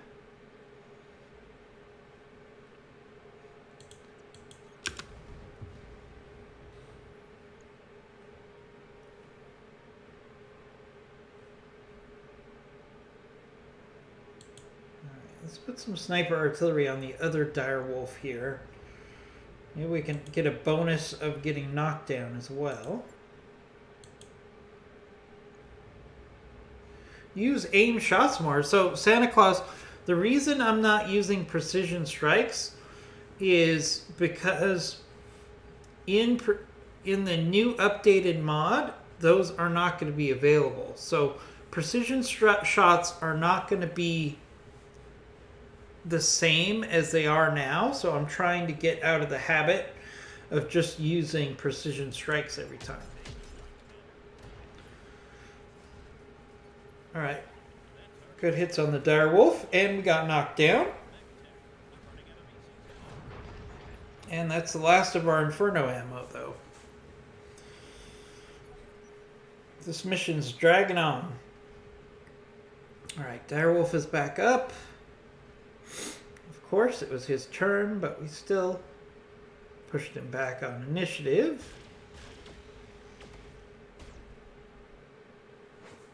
That's a nice direwolf because it's got dual Gauss's. And he overheated, so that worked out well. And he hurt himself from the heat. So those are all good events. On my way. We can actually go for the head now because he's shut down. So let's do quad shots on the head of that direwolf. Oh, come on. That hit the head. I didn't even get knocked down out of that? That sounds bogus. Alright, Atlas is back up. See what he does. He could overheat himself here. Let's see. No, he didn't. Oh, yeah, he did. He shut down. And committed suicide from the heat. Oh, we got a Royal Stalker. Okay. That's what's lobbing the missiles at us. Alright, I can handle that.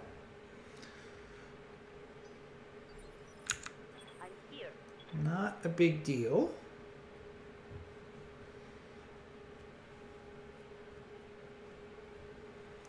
All right, let's use our speed.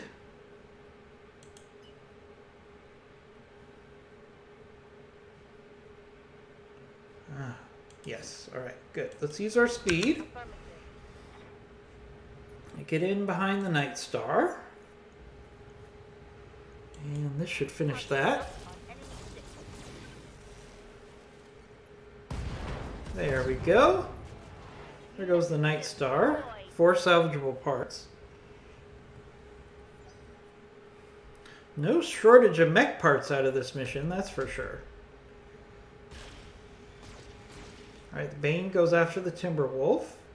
Oh wait, no, that was the Kingfisher. Sorry. Kingfisher goes after the Timberwolf. Alright, let's push up with our other Timberwolf. Trying to use our speed to get behind the enemy here.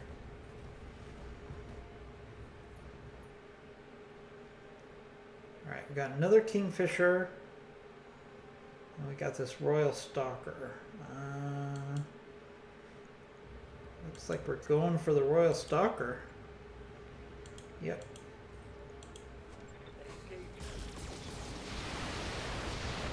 See if we could break some missile launchers off of it. Not that round. Yeah, Cypher. Clan warriors would rather die than surrender. So, yeah, it's very clan-like that they would do that. The other thing is that the mod has a bug that I'm hoping will get fixed in the next update that causes the enemy not to really worry too much about overheating. And I really would prefer it if they wouldn't do that, because it's kind of silly. Alright, let's go for the head. It's the only thing left on this direwolf. Oh, and we hit the engine instead. Oh, we only got one part after all that time trying to take that direwolf to get apart. That's a little frustrating. Alright, let's see what this Bane does. It's overheating. Still firing all of its weapons. Luckily, the Timberwolf was evasive. And the Bane killed itself. Oh, I wanted to get a couple parts of that thing. Because it's a very interesting mech, actually. Alright. Let's push our direwolf up. We'll use it to achieve the objective. And let's do a precision strike on the Royal Stalker. I don't really care about salvage on the Royal Stalker. So let's just go for a center torso strike. Maybe we can do enough damage to just get through the center torso here. Let's see. Nope.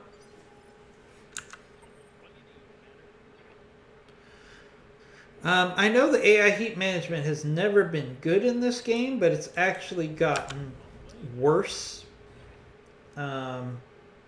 Because they actually, one of the things they did, I think it was in update 6.0 or around there, is they actually focused in on making the enemy more aggressive, but what that ended up doing was causing a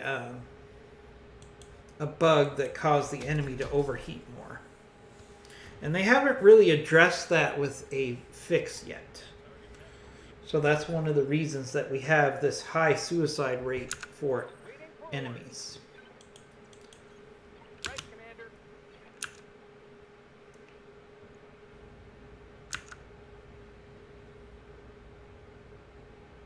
Alright, let's hit this Royal Stalker. Alright, got a couple good hits in there.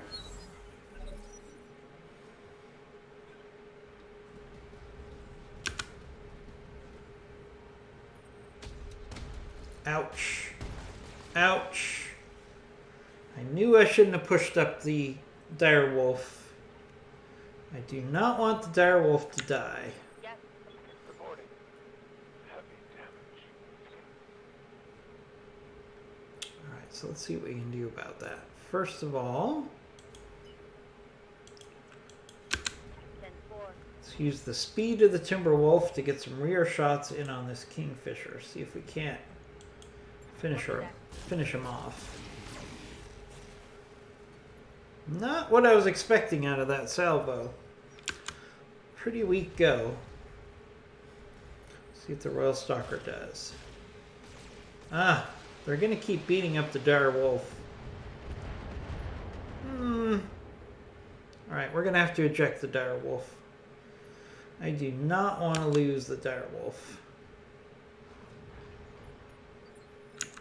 Ready for orders. Alright, so let's do the same thing here. See if we get better results this time. Trying to hit this Kingfisher in the rear so we could just get him off the map.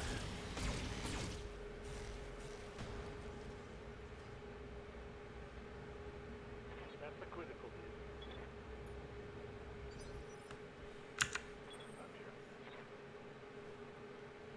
I'm here. Yep, Santa Claus, that's actually true.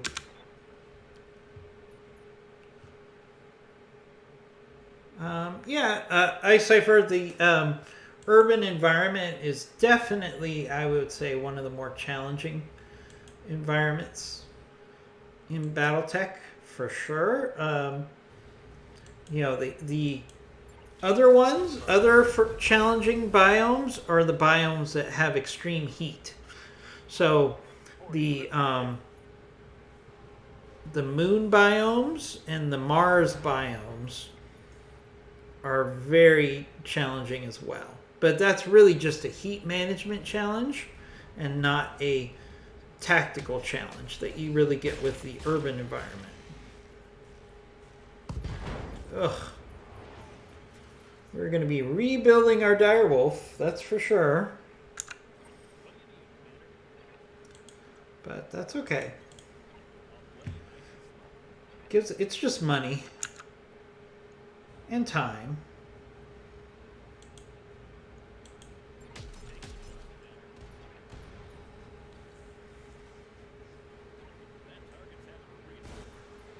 Alright, there goes that Kingfisher finally. Alright, direwolf. You are going to eject because I do not want to lose your center torso. I can replace weapons. Engines become a very expensive proposition.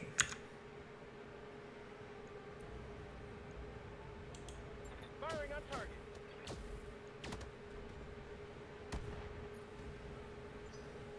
Come on, Mech Warriors. It's go time. It's go time, Mech Warriors. Alright, we got 2 enemies left. They're actually holding out pretty good here. Anytime I lose one of my mechs, although technically I ejected him.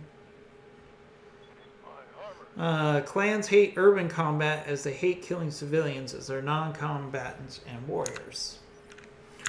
That's true. I mean, there's a real catch-22 with the clans because they don't like to fight or kill non-warriors, but at the same time, they have a really low value for the lower castes in society. So it is also fair to say that the clan, from an honor standpoint, they don't like killing civilians, but they will if they have to.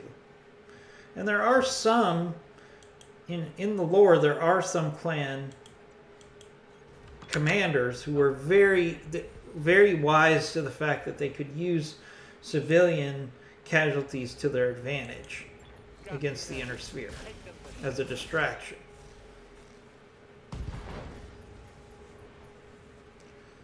Inflicted some heavy damage.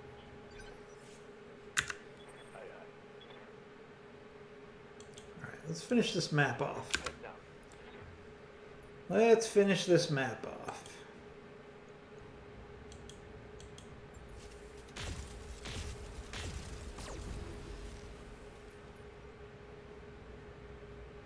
I think I hit something good.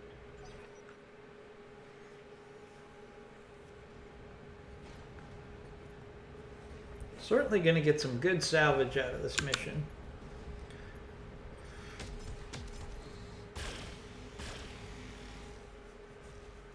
Probably could put together a dire wolf. Armor bad.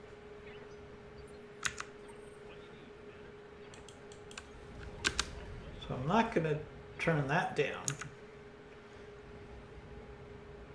Let's just keep hitting the Kingfisher here.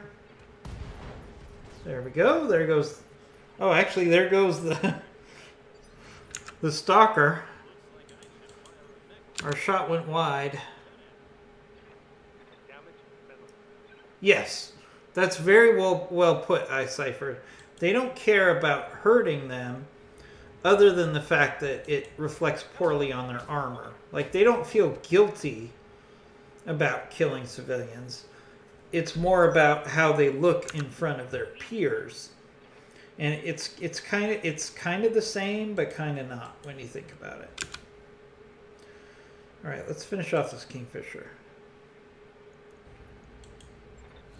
I'm done with this battle. There we go. Enemy eliminated. All right. Oh, we still have to secure the objectives. Oh, yeah. I kind of forgot about that part. Where's the secondary objective? Okay, secondary objective is over there. All right, so let's have everybody move towards the secondary objective.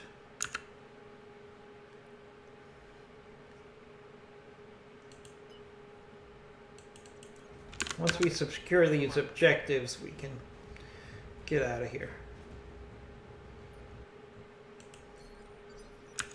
Ready for orders. All right, Warhawk, you get that one target zone.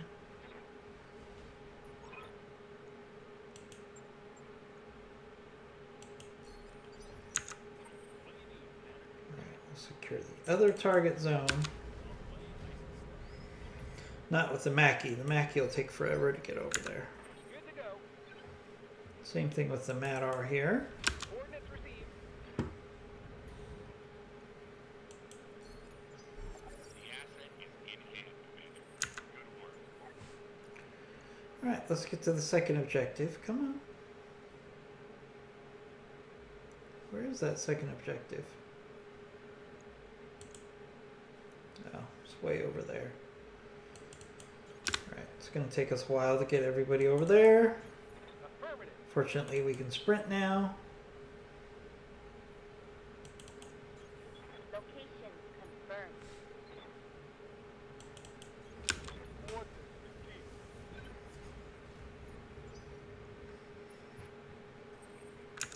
Orders. So I'm looking at some other games that we could bring into the rotation Got it. for our channel. Now I could do some Cyberpunk. Do you guys have any interest in doing Cyberpunk? We could do that. The trick is Cyberpunk Location is being played by everybody. So what I need to know is if our followers would show up for some Cyberpunk. Because if I rely on people discovering our channel, it'll be me playing by myself. Which is not a horrible thing. But if our followers would be interested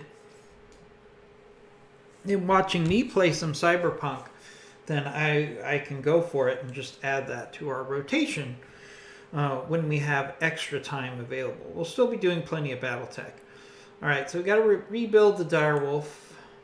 I think everything else is fine for the most part. Oh, the blood asp as well.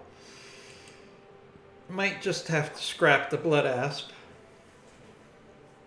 which is fine. We've got plenty of mechs here. All right, so the Bane. Bane is a battle mech which is based on Star League prototype that was never put in production. First built by the clans in 28-27 and relegated over time to second line status. Built around... Alright, so it's not even an Omni mech. So I don't think the Bane is something that we want to build. I've got plenty of Kingfishers. I like the Night Star, but we got plenty of Night Stars. I think we should grab Direwolf parts. And let's get the B. All right. So we got enough parts to put together a Direwolf, Hellfire, Nightfire, and we've got some Night Star, I should say, and we've got some good salvage. Santa Claus, you don't like Cyberpunk? I'd wait a bit for the hype to die down and for the game to get patched. Oh, okay, so there's some issues. If you haven't played it, Divinity Original Sin 2 will be right up your alley. The combat is fairly similar to this. Divinity Original Sin 2. Okay. I'm not familiar with that game, iCypher. Is that a game that you would like to see us stream? If so, I'm happy to check it out.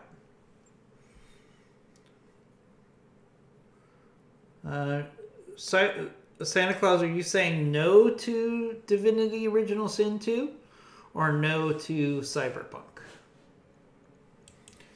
Please clarify.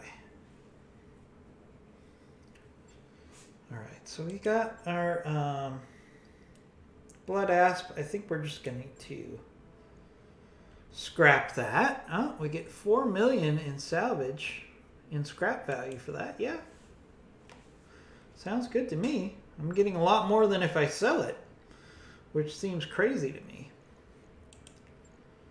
All right, let's refit our Direwolf. Oof. Oof. At least we didn't lose our heavy Goss. We lost a lot of stuff that is not a big deal. Alright, so we got 23 tons available. I'm inclined to do a regular Goss rifle here.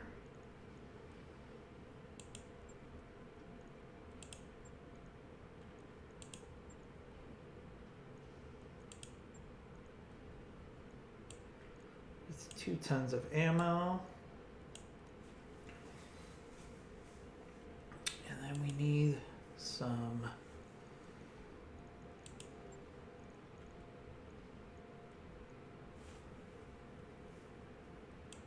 I could do two heavy large lasers.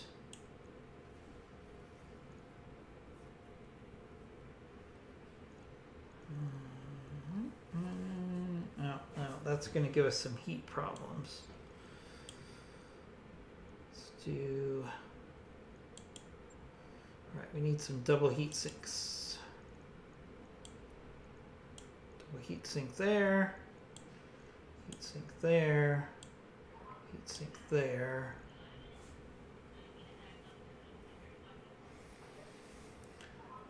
Okay.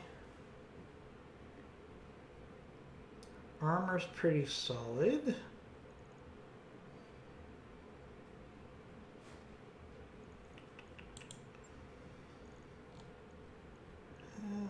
About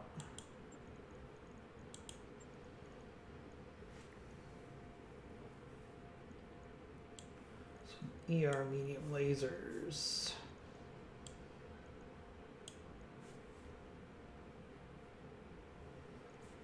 And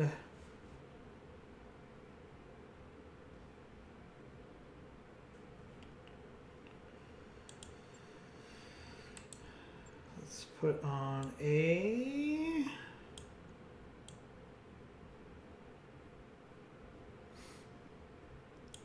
tag. Take a little tonnage off both legs. Yeah, that's pretty good.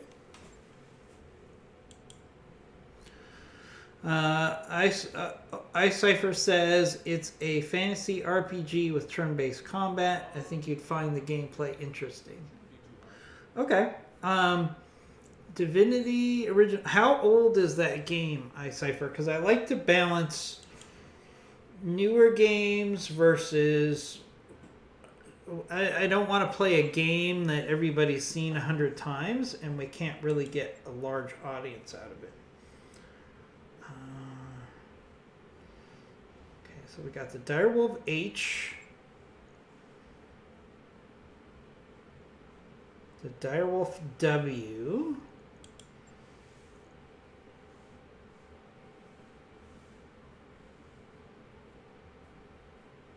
I think I'm going to go with the Direwolf H. Fits my gameplay. All right. What I'm going to do is I'll take a picture of that game. And then I will look it up. And if it looks like it's a game that would be viable for the channel, I'm happy to add some additional stuff to the rotation. iCypher, do you know if that's available on Steam by any chance? Just out of curiosity. Alright. We should be good to go. Why am I getting these alerts on these Timberwolves? Do I have tonnage available?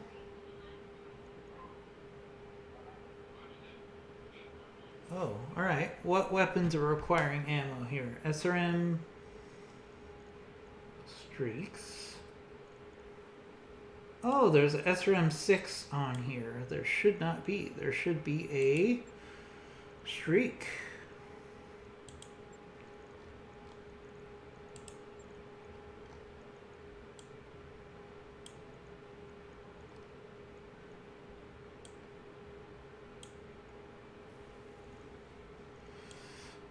Let's do SRM 4 streak then. Okay, take a little bit of tonnage off the legs.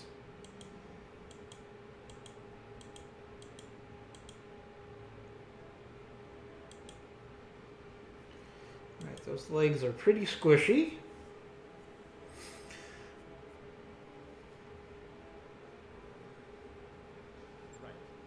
Ooh, so Baldur's Gate 3 is in early access. Baldur's Gate might get more viewers. So is Baldur's Gate similar to that game? Because I'll be happy to check that out. Baldur's Gate 3. Right. Hey, I am very much about what our community wants us to play. So if you guys think Baldur's Gate 3, which is in early access, would be interesting, I'm happy to give that a try.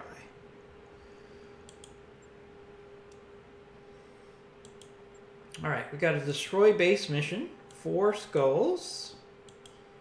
Let's do it. Alright, Tex is out due to an injury.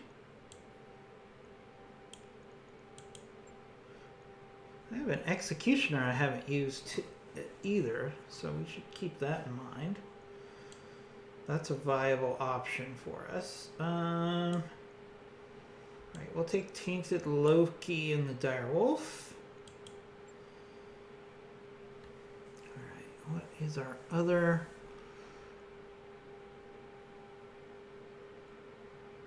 mech gonna be?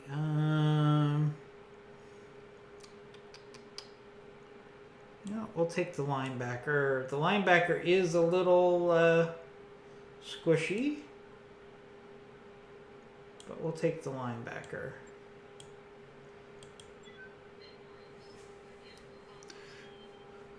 Similar gameplay made by the same development team. So, so iCypher, if we played some Baldur's Gate 3, would that be a game that you would tune in for?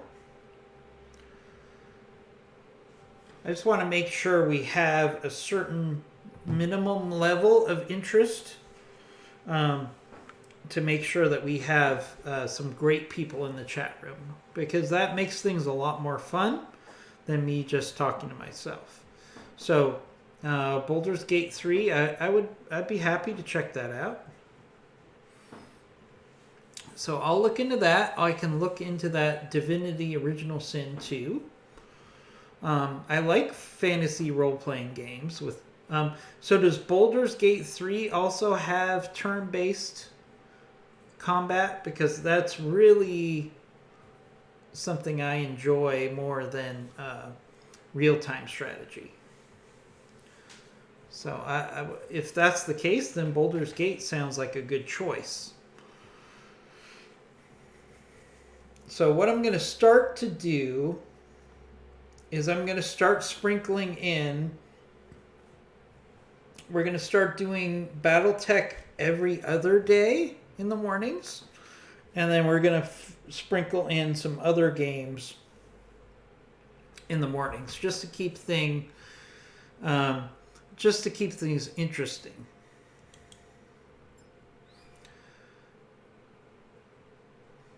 Command interface Yep. initiated.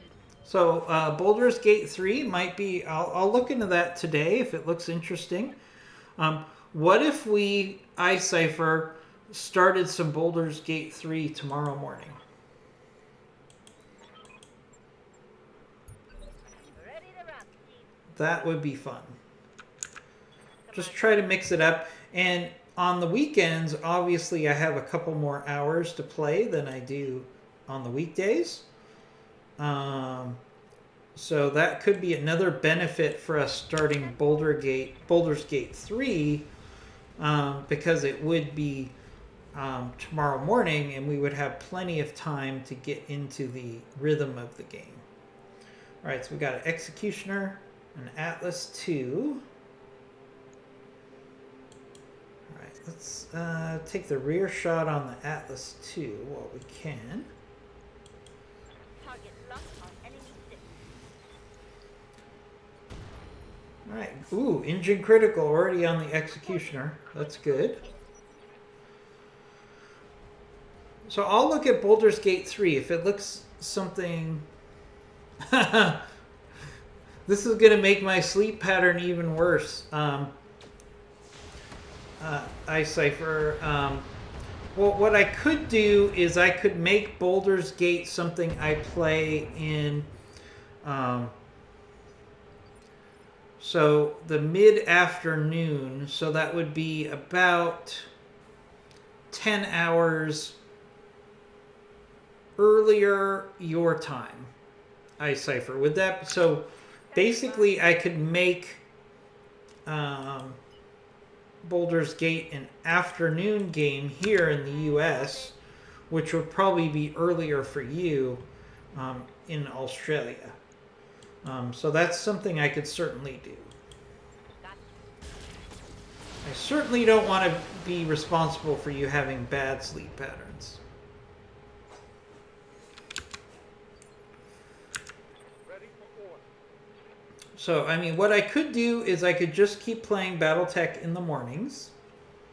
And then I could sprinkle in the additional games later in the day in the US in the afternoons, for example. That could be a way to go. I'll make them dead. Especially once I get my move completed, which I'm 50% done, then I'm going to have a lot more time to play during the day instead of just in the mornings. So, iCypher, what do you think would be best? Do you think I should rotate Baldur's Gate 3 with BattleTech in the morning? Or do you think I should make Baldur's Gate 3 play when it works for you? Okay. Because what I like to do is have a regular schedule. So, and I do feel like we need to kind of rotate some new games into BattleTech. So we'll play around with some different slots and times and games and see what happens. But that sounds like it's in a game. It's a game that I definitely want. Oh, this has jump shots on it.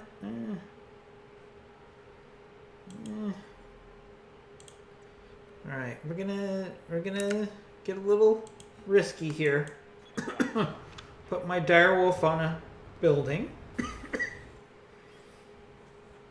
because I can take some shots at the back of this executioner. If we hit, it'll be worth it. Let's see. Chances are not good though. Nope, completely missed. Whatever gives me the best viewership. So viewership is important, but I also will not play games that I don't enjoy.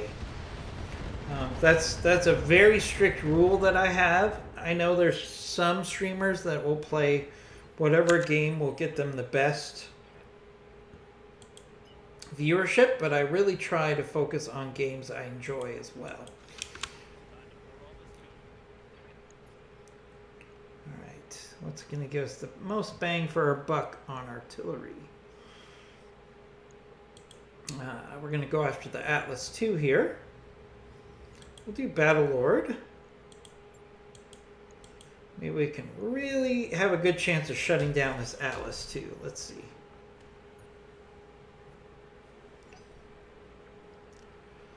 So one of my top rules is pay attention to my audience and ask them what they're interested in. So check the box there. Next thing is going to be playing things that I enjoy.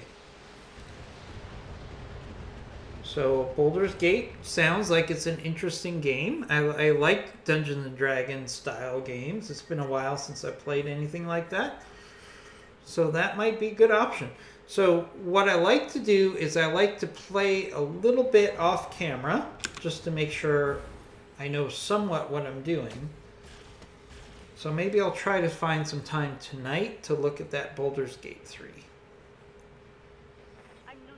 And if it works good, maybe I'll give that a try tomorrow morning just to try something other than BattleTech, especially since we're kind of killing time until that updated mod comes out.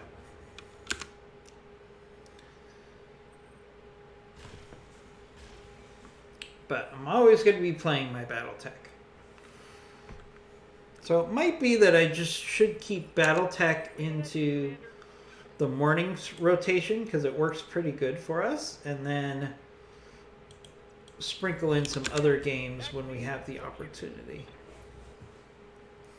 We also have our friend IMG who's now streaming on our channel as well. So we're really trying to grow and make our channel much more diverse. I have to have a conversation with him later on today to come up with our plans. And we also have Alex, who's another streamer on our channel. So we'll have 3 regular streamers trying to give you as much content as we can and trying to provide some quality content as well. Let's go for the leg on this Atlas II. Not quite enough to get knocked down, but close. So, I mean, I know a lot of streamers are really focused on their numbers, but really, my goal is not to become some super streamer like Ninja. It's about enjoying my game, finding some good friends, and providing some quality streams. If you do that, then the numbers will come naturally. You don't have to fight for the numbers. And you know, if I never make affiliate, that's fine with me. If we do, that's great, because that's more things we can do for you as our viewers. but it's not something that I'm going to be upset about if we don't get an affiliate rating. It's actually really hard to get affiliate right now because everybody is streaming. In the old days, my understanding is it used to be very easy to get affiliate because there was only a couple hundred streamers at any one time, and now there's literally thousands of streamers, especially when you factor in how many streamers are streaming boobies, which definitely gets a lot of the eyeballs, and deservedly so. I don't have a problem with that. Some people don't like booby streamers, but I don't have a problem with it. That's part of, you know what, if I was able to get views by wearing a bikini, which I am not, I'd probably do it too. So it's just a marketing strategy. Now, the people that actually don't play games and just do chatting while they're wearing a bikini, I don't know if that's really something that should be a thing, but I guess it is. I know originally it was just girls who were streamers who decided, hey, if I dress a little suggestively, I'll get more people. And then it morphed into girls at the pool doing a Twitch stream claiming that they're gamers, but I've never seen them game once. So, hey, whatever gives somebody success, more power to them.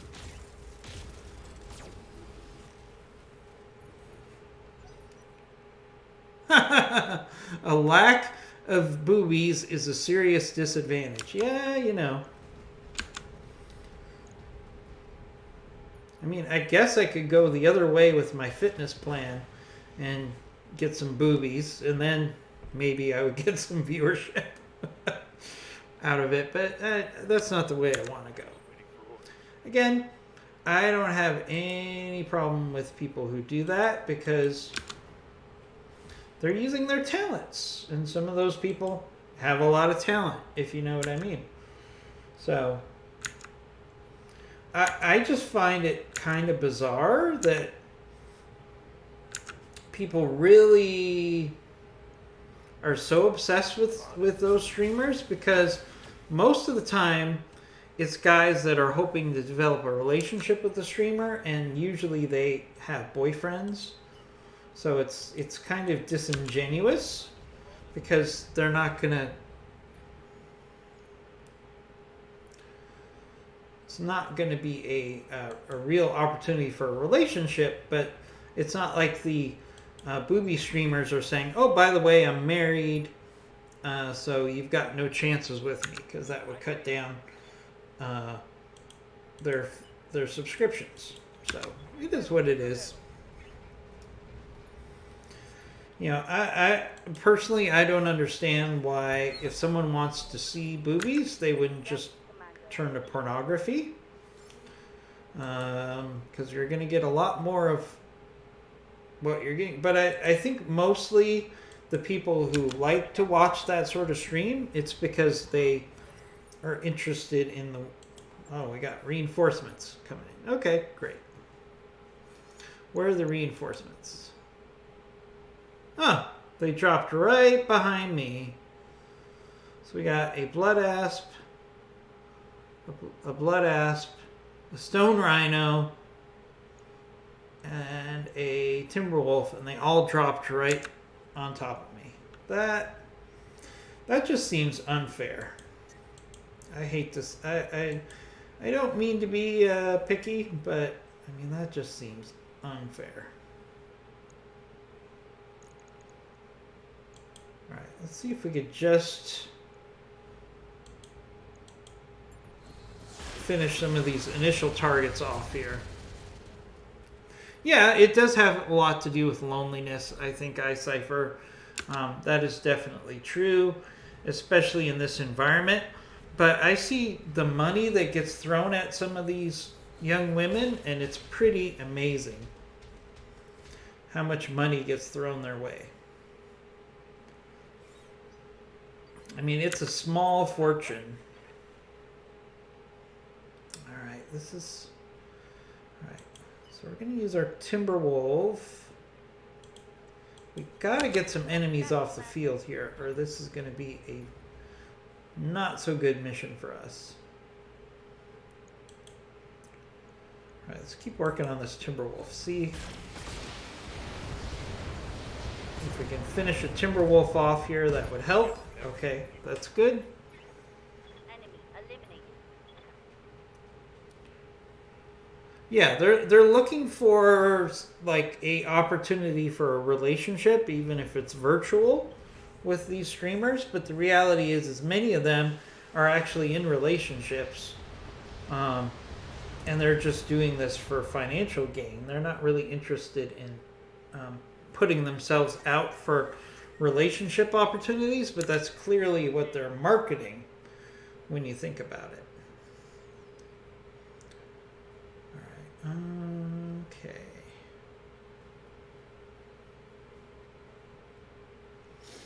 All right. Again, let's keep using our Timberwolves to try to finish off some of this initial enemy force.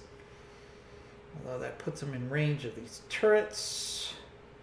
So maybe we should get rid of these turrets too. Especially this heavy thunderbolt turret, which is pretty nasty. Enemy structure damage command.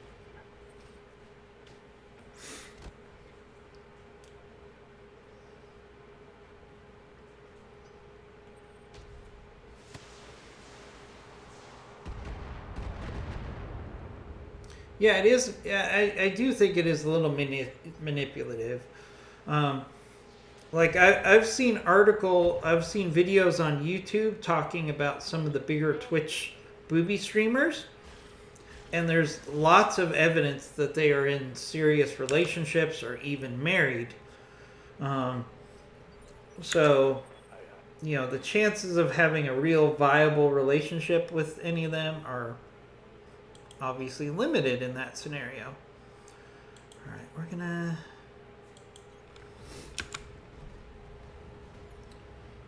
see if we can get rid of this stone rhino quick. Even if it means me overheating here, it might be worth it.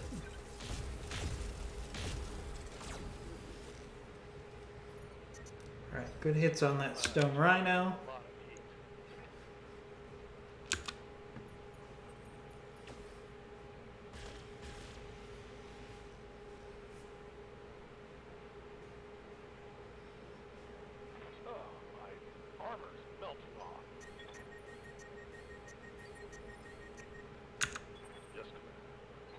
Alright, Dire Wolf, can you get behind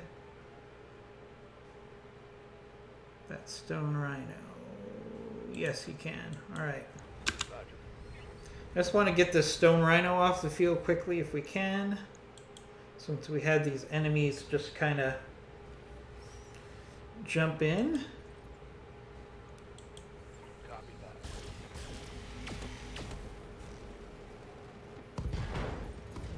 Good hits on that stone rhino.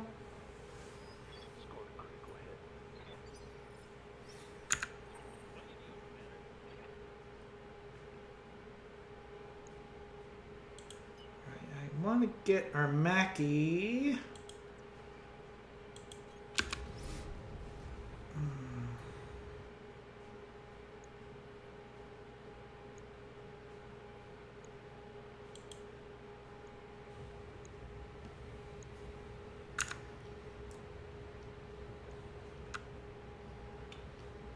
Let's actually go after the blood asp here. We use a precision strike.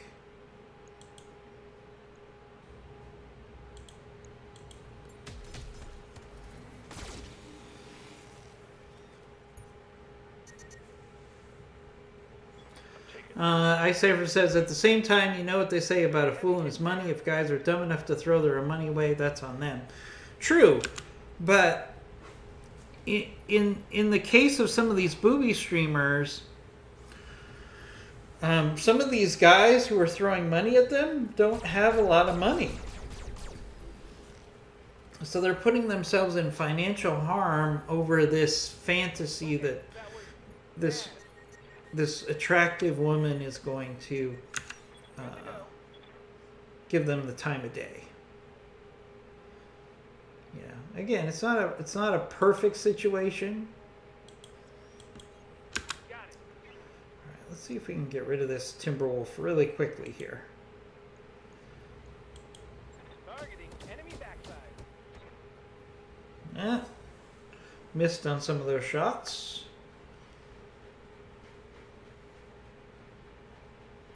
Watch my six.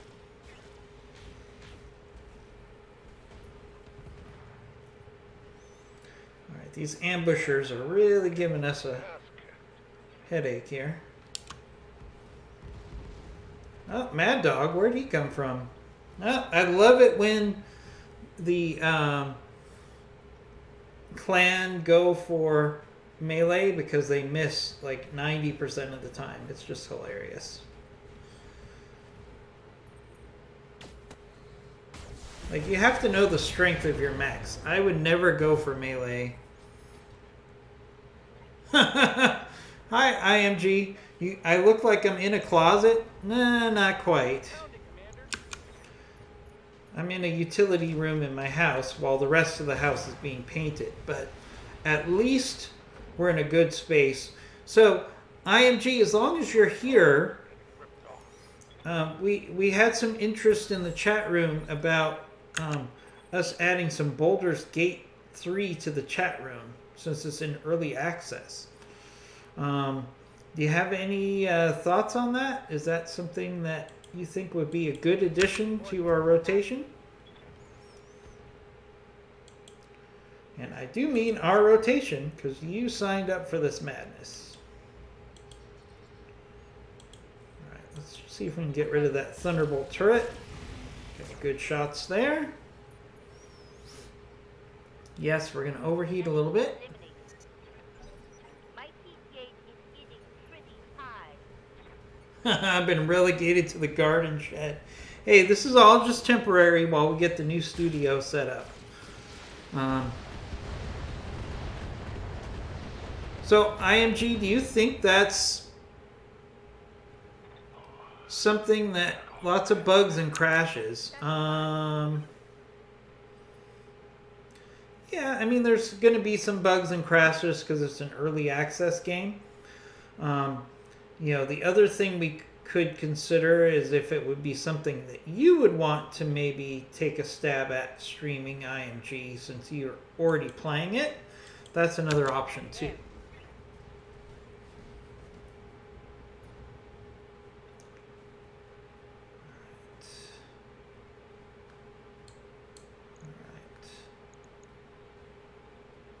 Let's see if we can take out the silver bullet Gauss actually.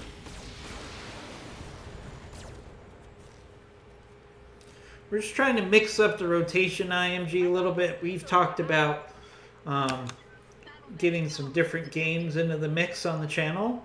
We love our BattleTech and our MechWarrior 5, but it's good for our channel to breathe and put some new games into the rotation for sure. Consider it done.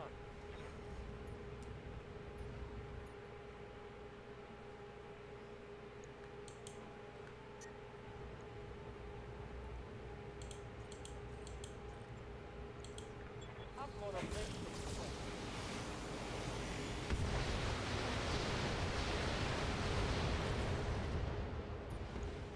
All right, there goes that silver bullet Gauss turret. That's good.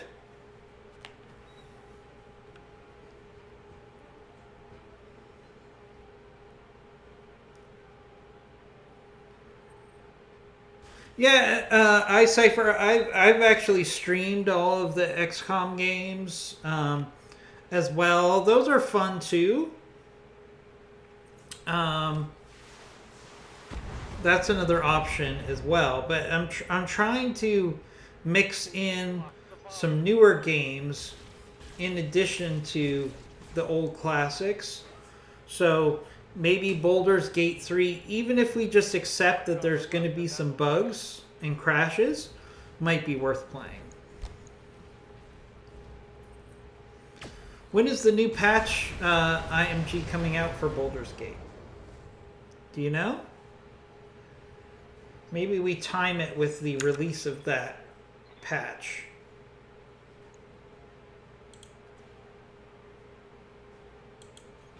Location confirmed. Alright, let's see if we can get rid of that.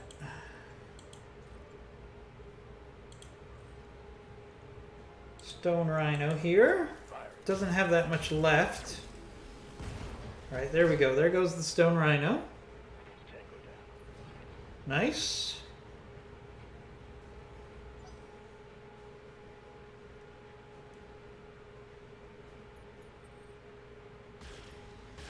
Ouch. Ouch. Hard hits on our direwolf. I do not want to lose another direwolf.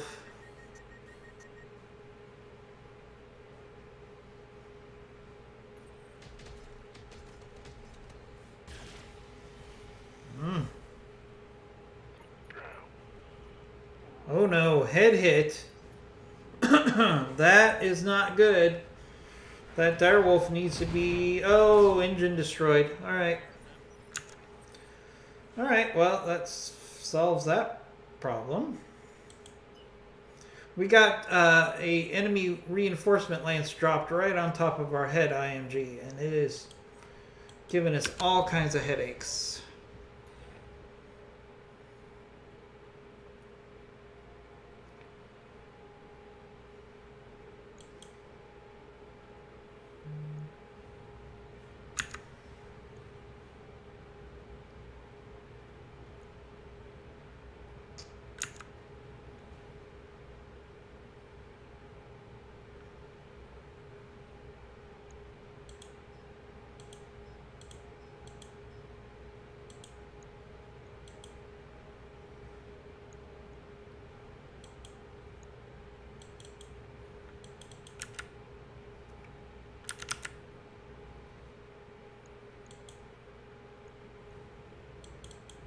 What? Alright, here we go. Why isn't it letting me take this shot? Oh. Duh. Alright, let's try this again. Take that, Blood Asp. Yeah, it was too bad that our direwolf got knocked out there. Yeah, we really got ambushed here on this mission. We had a whole enemy lance drop right in our rear, and it's been a little frustrating. So we're gonna play quick and dirty and just clean these guys out. There we go. There's another one down. That's a kill.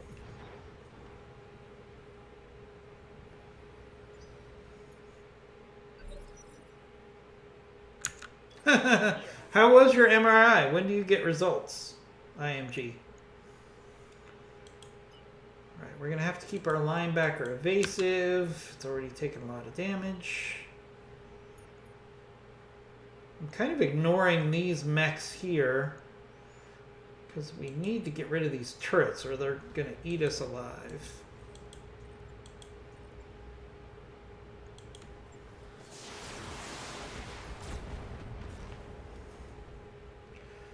Good to hear that you got into your MRI and it worked out good.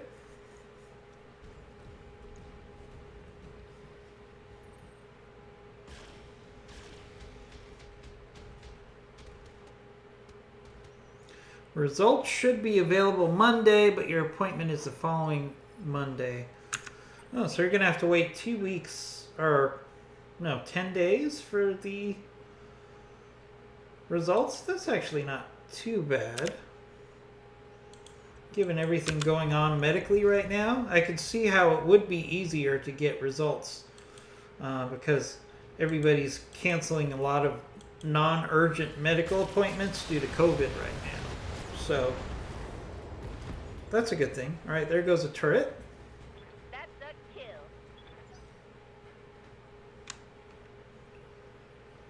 How does the knee feel? How's physical therapy going, IMG? I went through that because I had a partial tear on my knee as well, so I definitely understand how therapy can be Good to go. a little on the frustrating side. All right, let's see if we can take out this last turret so we can turn around and engage those that initial enemy force without worrying about being shot in the back by these turrets. There we go. All right, so now we can actually use our Timberwolves and our linebacker to go after that initial enemy force.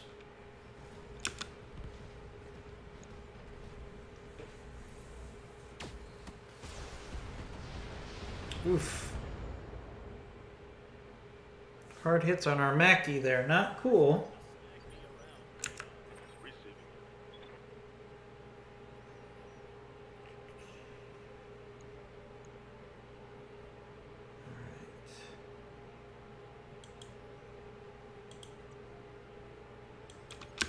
Acknowledged. Let's see if we could finish some of these guys off quick.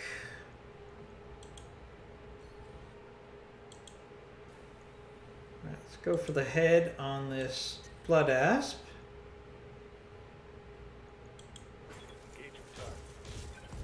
Nice. Lethal hit on that Blood Asp. Very nice. That was worth overheating a little bit. Hey, watch those heat levels.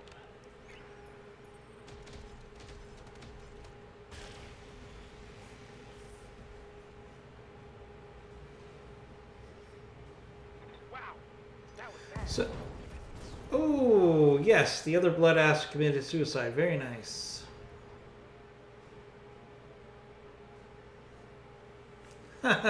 Well, remember, IMG, for physical therapy, it's all about repetition. So it might feel like you're doing the same exercises, but there's a reason for that.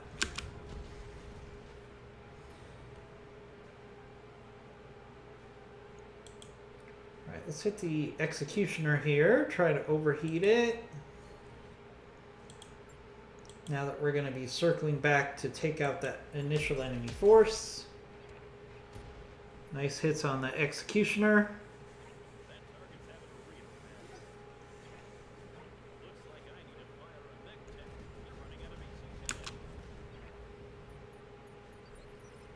I don't think you're wrong, IMG. I mean, I do think a lot of physical therapy is because they know some people won't do the therapy, the exercises themselves.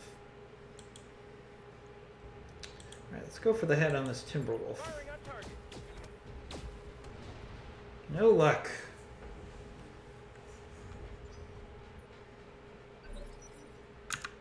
Yes. All right. Remember, our objective for this mission is to destroy these buildings. So what if we have our linebacker, since it's a under underton to go after some of these enemies, let's have the linebacker focus on destroying the buildings. Firing.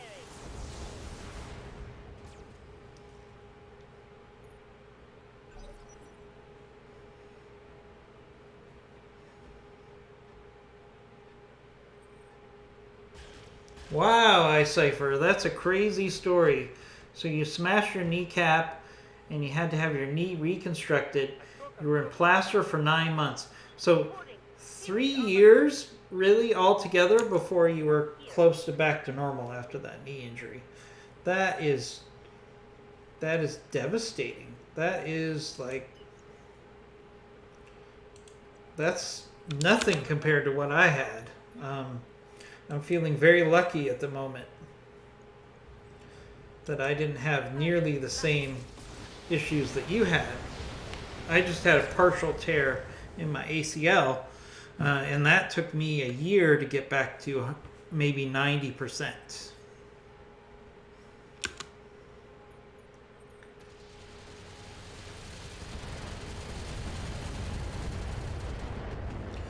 So, I say, for going back to my early question, if we were playing Baldur's Gate and we had to deal with some crashes and bugs and stuff like that, you still would find it worth watching, because we could certainly give it a go. I have no problem doing that,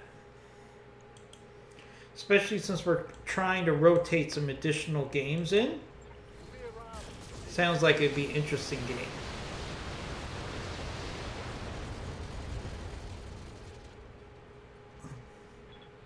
Oh, iCipher. So it was what we would call an ATV here in the United States. You had a ATV injury.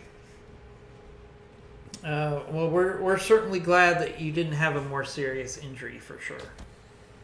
Oh, Madar is really getting beat up here by that Timberwolf. Head down.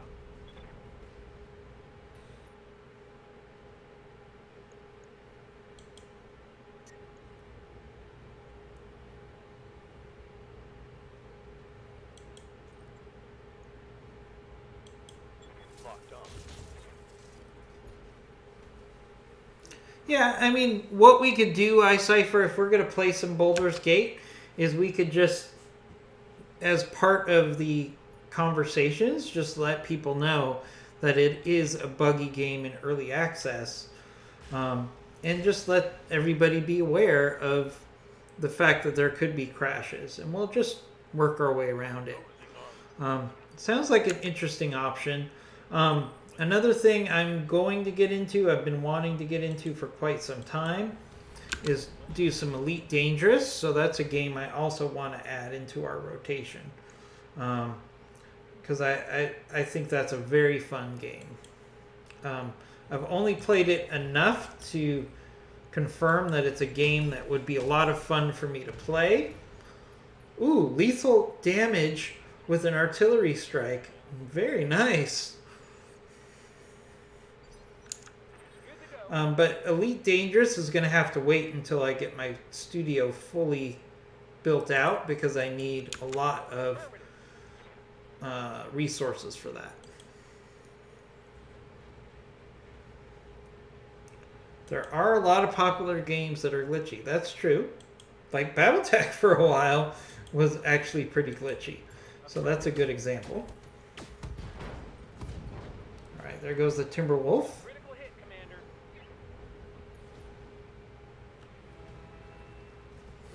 Ooh, so Baldur's 3 has an overlay for Twitch? Ooh. That's interesting. I mean, usually I use a second monitor for my interaction with the audience, but I'd be curious to see what that overlay did in the game. So that's definitely worth checking out. Affirmative.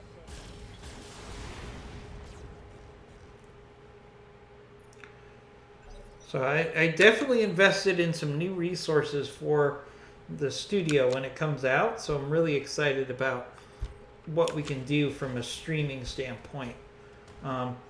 Probably, I would say, in about 4 or 5 days, we should have the studio totally built out.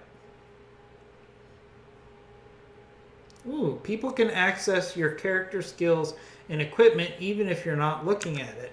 So that actually allows for a very interactive stream, if I understand correctly, because then we can have everybody giving some feedback. So that makes me more interested in that game. So I'm going to look at it today, and maybe we can set it up to give it a try tomorrow. I think that would be fun. Hey, if it doesn't work and people get frustrated, we can always switch to Battletech, right? No big deal. Okay. But until we get the restart for BTA with the new update, I feel like we're just kind of killing time, killing mechs. Nothing wrong with that, but I do like the initial parts of BattleTech Advanced more than the later stage gameplay.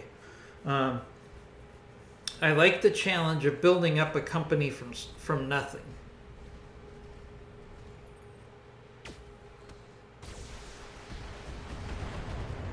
Oof. Oh no! No! Our Mackie. We're losing some mechs.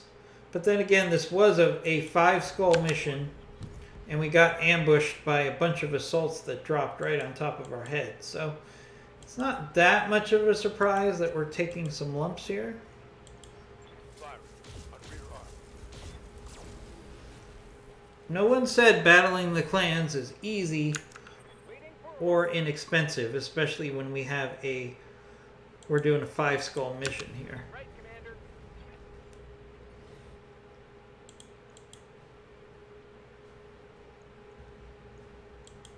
Got it.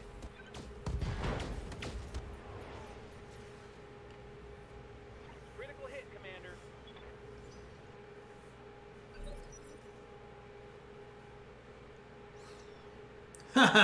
Oh, so your MechWarrior 5 game, you use house rules. No purchase mechs. Looted only. Equipment is okay to purchase. Okay. That's good, IMG. What I'd like to do after this mission... I'm actually All right. probably going to end the stream. Because we've got a lot of mechs to repair. And maybe we can get together and have a quick talk about future plans. I think that would be a good idea. Copy that. iCypher, in MechWarrior 5, and IMG is really our expert on MechWarrior 5. But MechWarrior 5 is much more fun to play with mods. And if you, ouch. We're getting lots of damage on this mission. It's a lot more fun to play with, Reading you.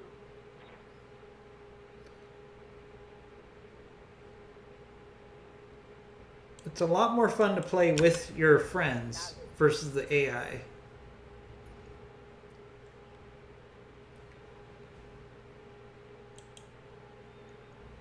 Alright, let's finish off this mission.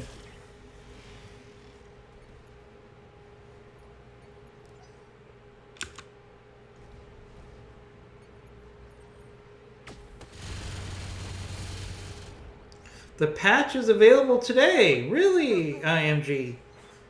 That tells me that I should give this game a try tomorrow as a stream. I think I do believe a little in fate, and maybe fate is telling us that we should play Baldur's Gate tomorrow.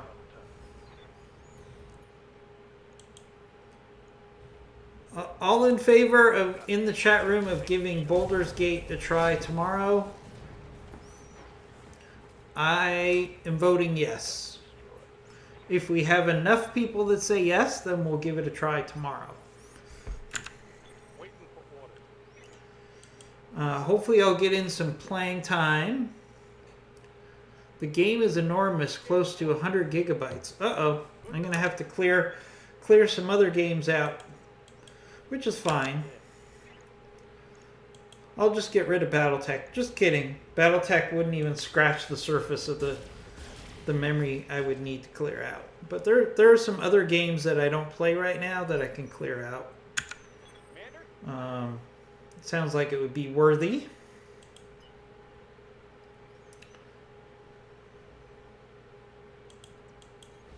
Moving fast. Oh, IMG, is Baldur's Gate something we could play multiplayer? Roger that. If so, maybe we could do a joint stream. Or is it solo play only? Yes, Commander. Move order received.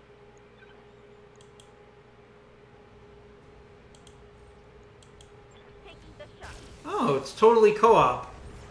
So IMG, if I'm starting tomorrow, can we play together? Because I know there's some games that you have to level up to a certain level that before you can play with each other. Is that the case, or can I sign up and then we can play together tomorrow? Because if that's the case, maybe that's something we should think about doing. Ready for orders. I can also try to play a little tonight so I can level up and get the basics. Okay, so we can start and play together. Okay. Alright, so that would make things a lot more fun probably for everybody on the stream. Because you will know what you're doing and I will have no clue. But that's usually the case most of the time. Let's be honest. Most of the time I have no clue. I copy.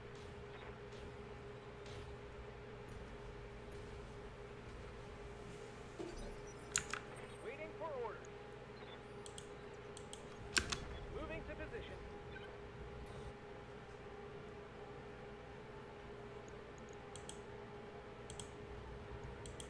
Got it. Oh. Target destroyed. So would you have to start a brand new game, IMG, or would I just because I haven't played it yet? So any game that I start would be brand new. Or would we have to start the new game when we're playing together? Engaging target.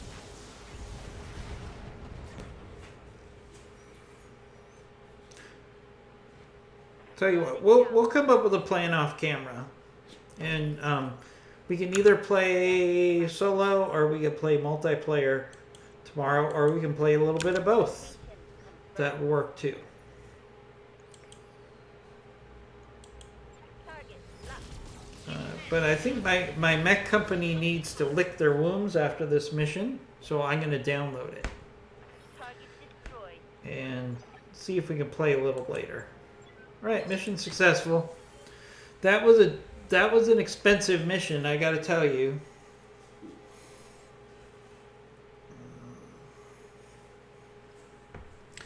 Especially since my Mackie takes forever to rebuild. So let's see what the cost is of this mission.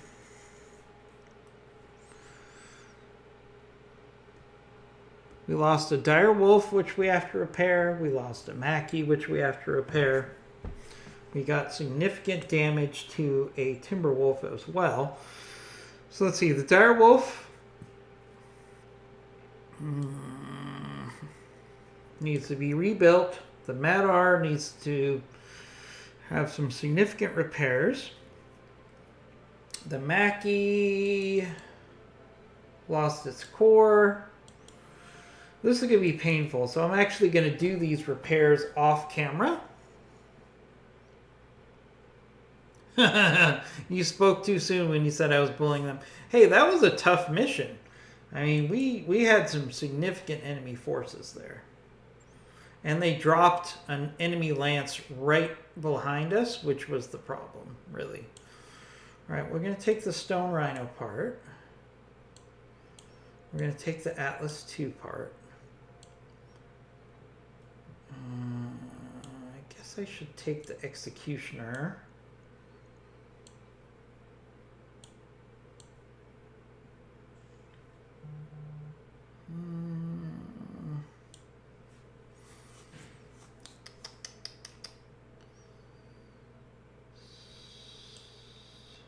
I'll take the blood ass parts because I can put one of those back together.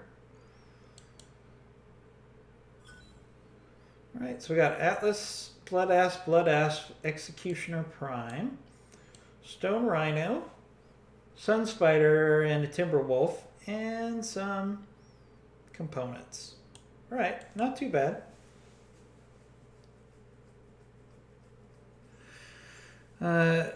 Took almost as good as he gave in the end, it looks. Yeah, well, IMG, I mean, they did drop an enemy lance or an enemy star right behind my forces, and they got free shots at my rear. So that did not help. So on that note, everybody, looks like our tentative plans for tomorrow is I'm going to take a look at Baldur's Gate 3 and see if we can give that a try tomorrow morning, just to mix things up a little bit. So if you're interested in Baldur's Gate 3, hopefully we'll see you at 9 a.m. Eastern Time in the United States tomorrow for some Baldur's Gate 3.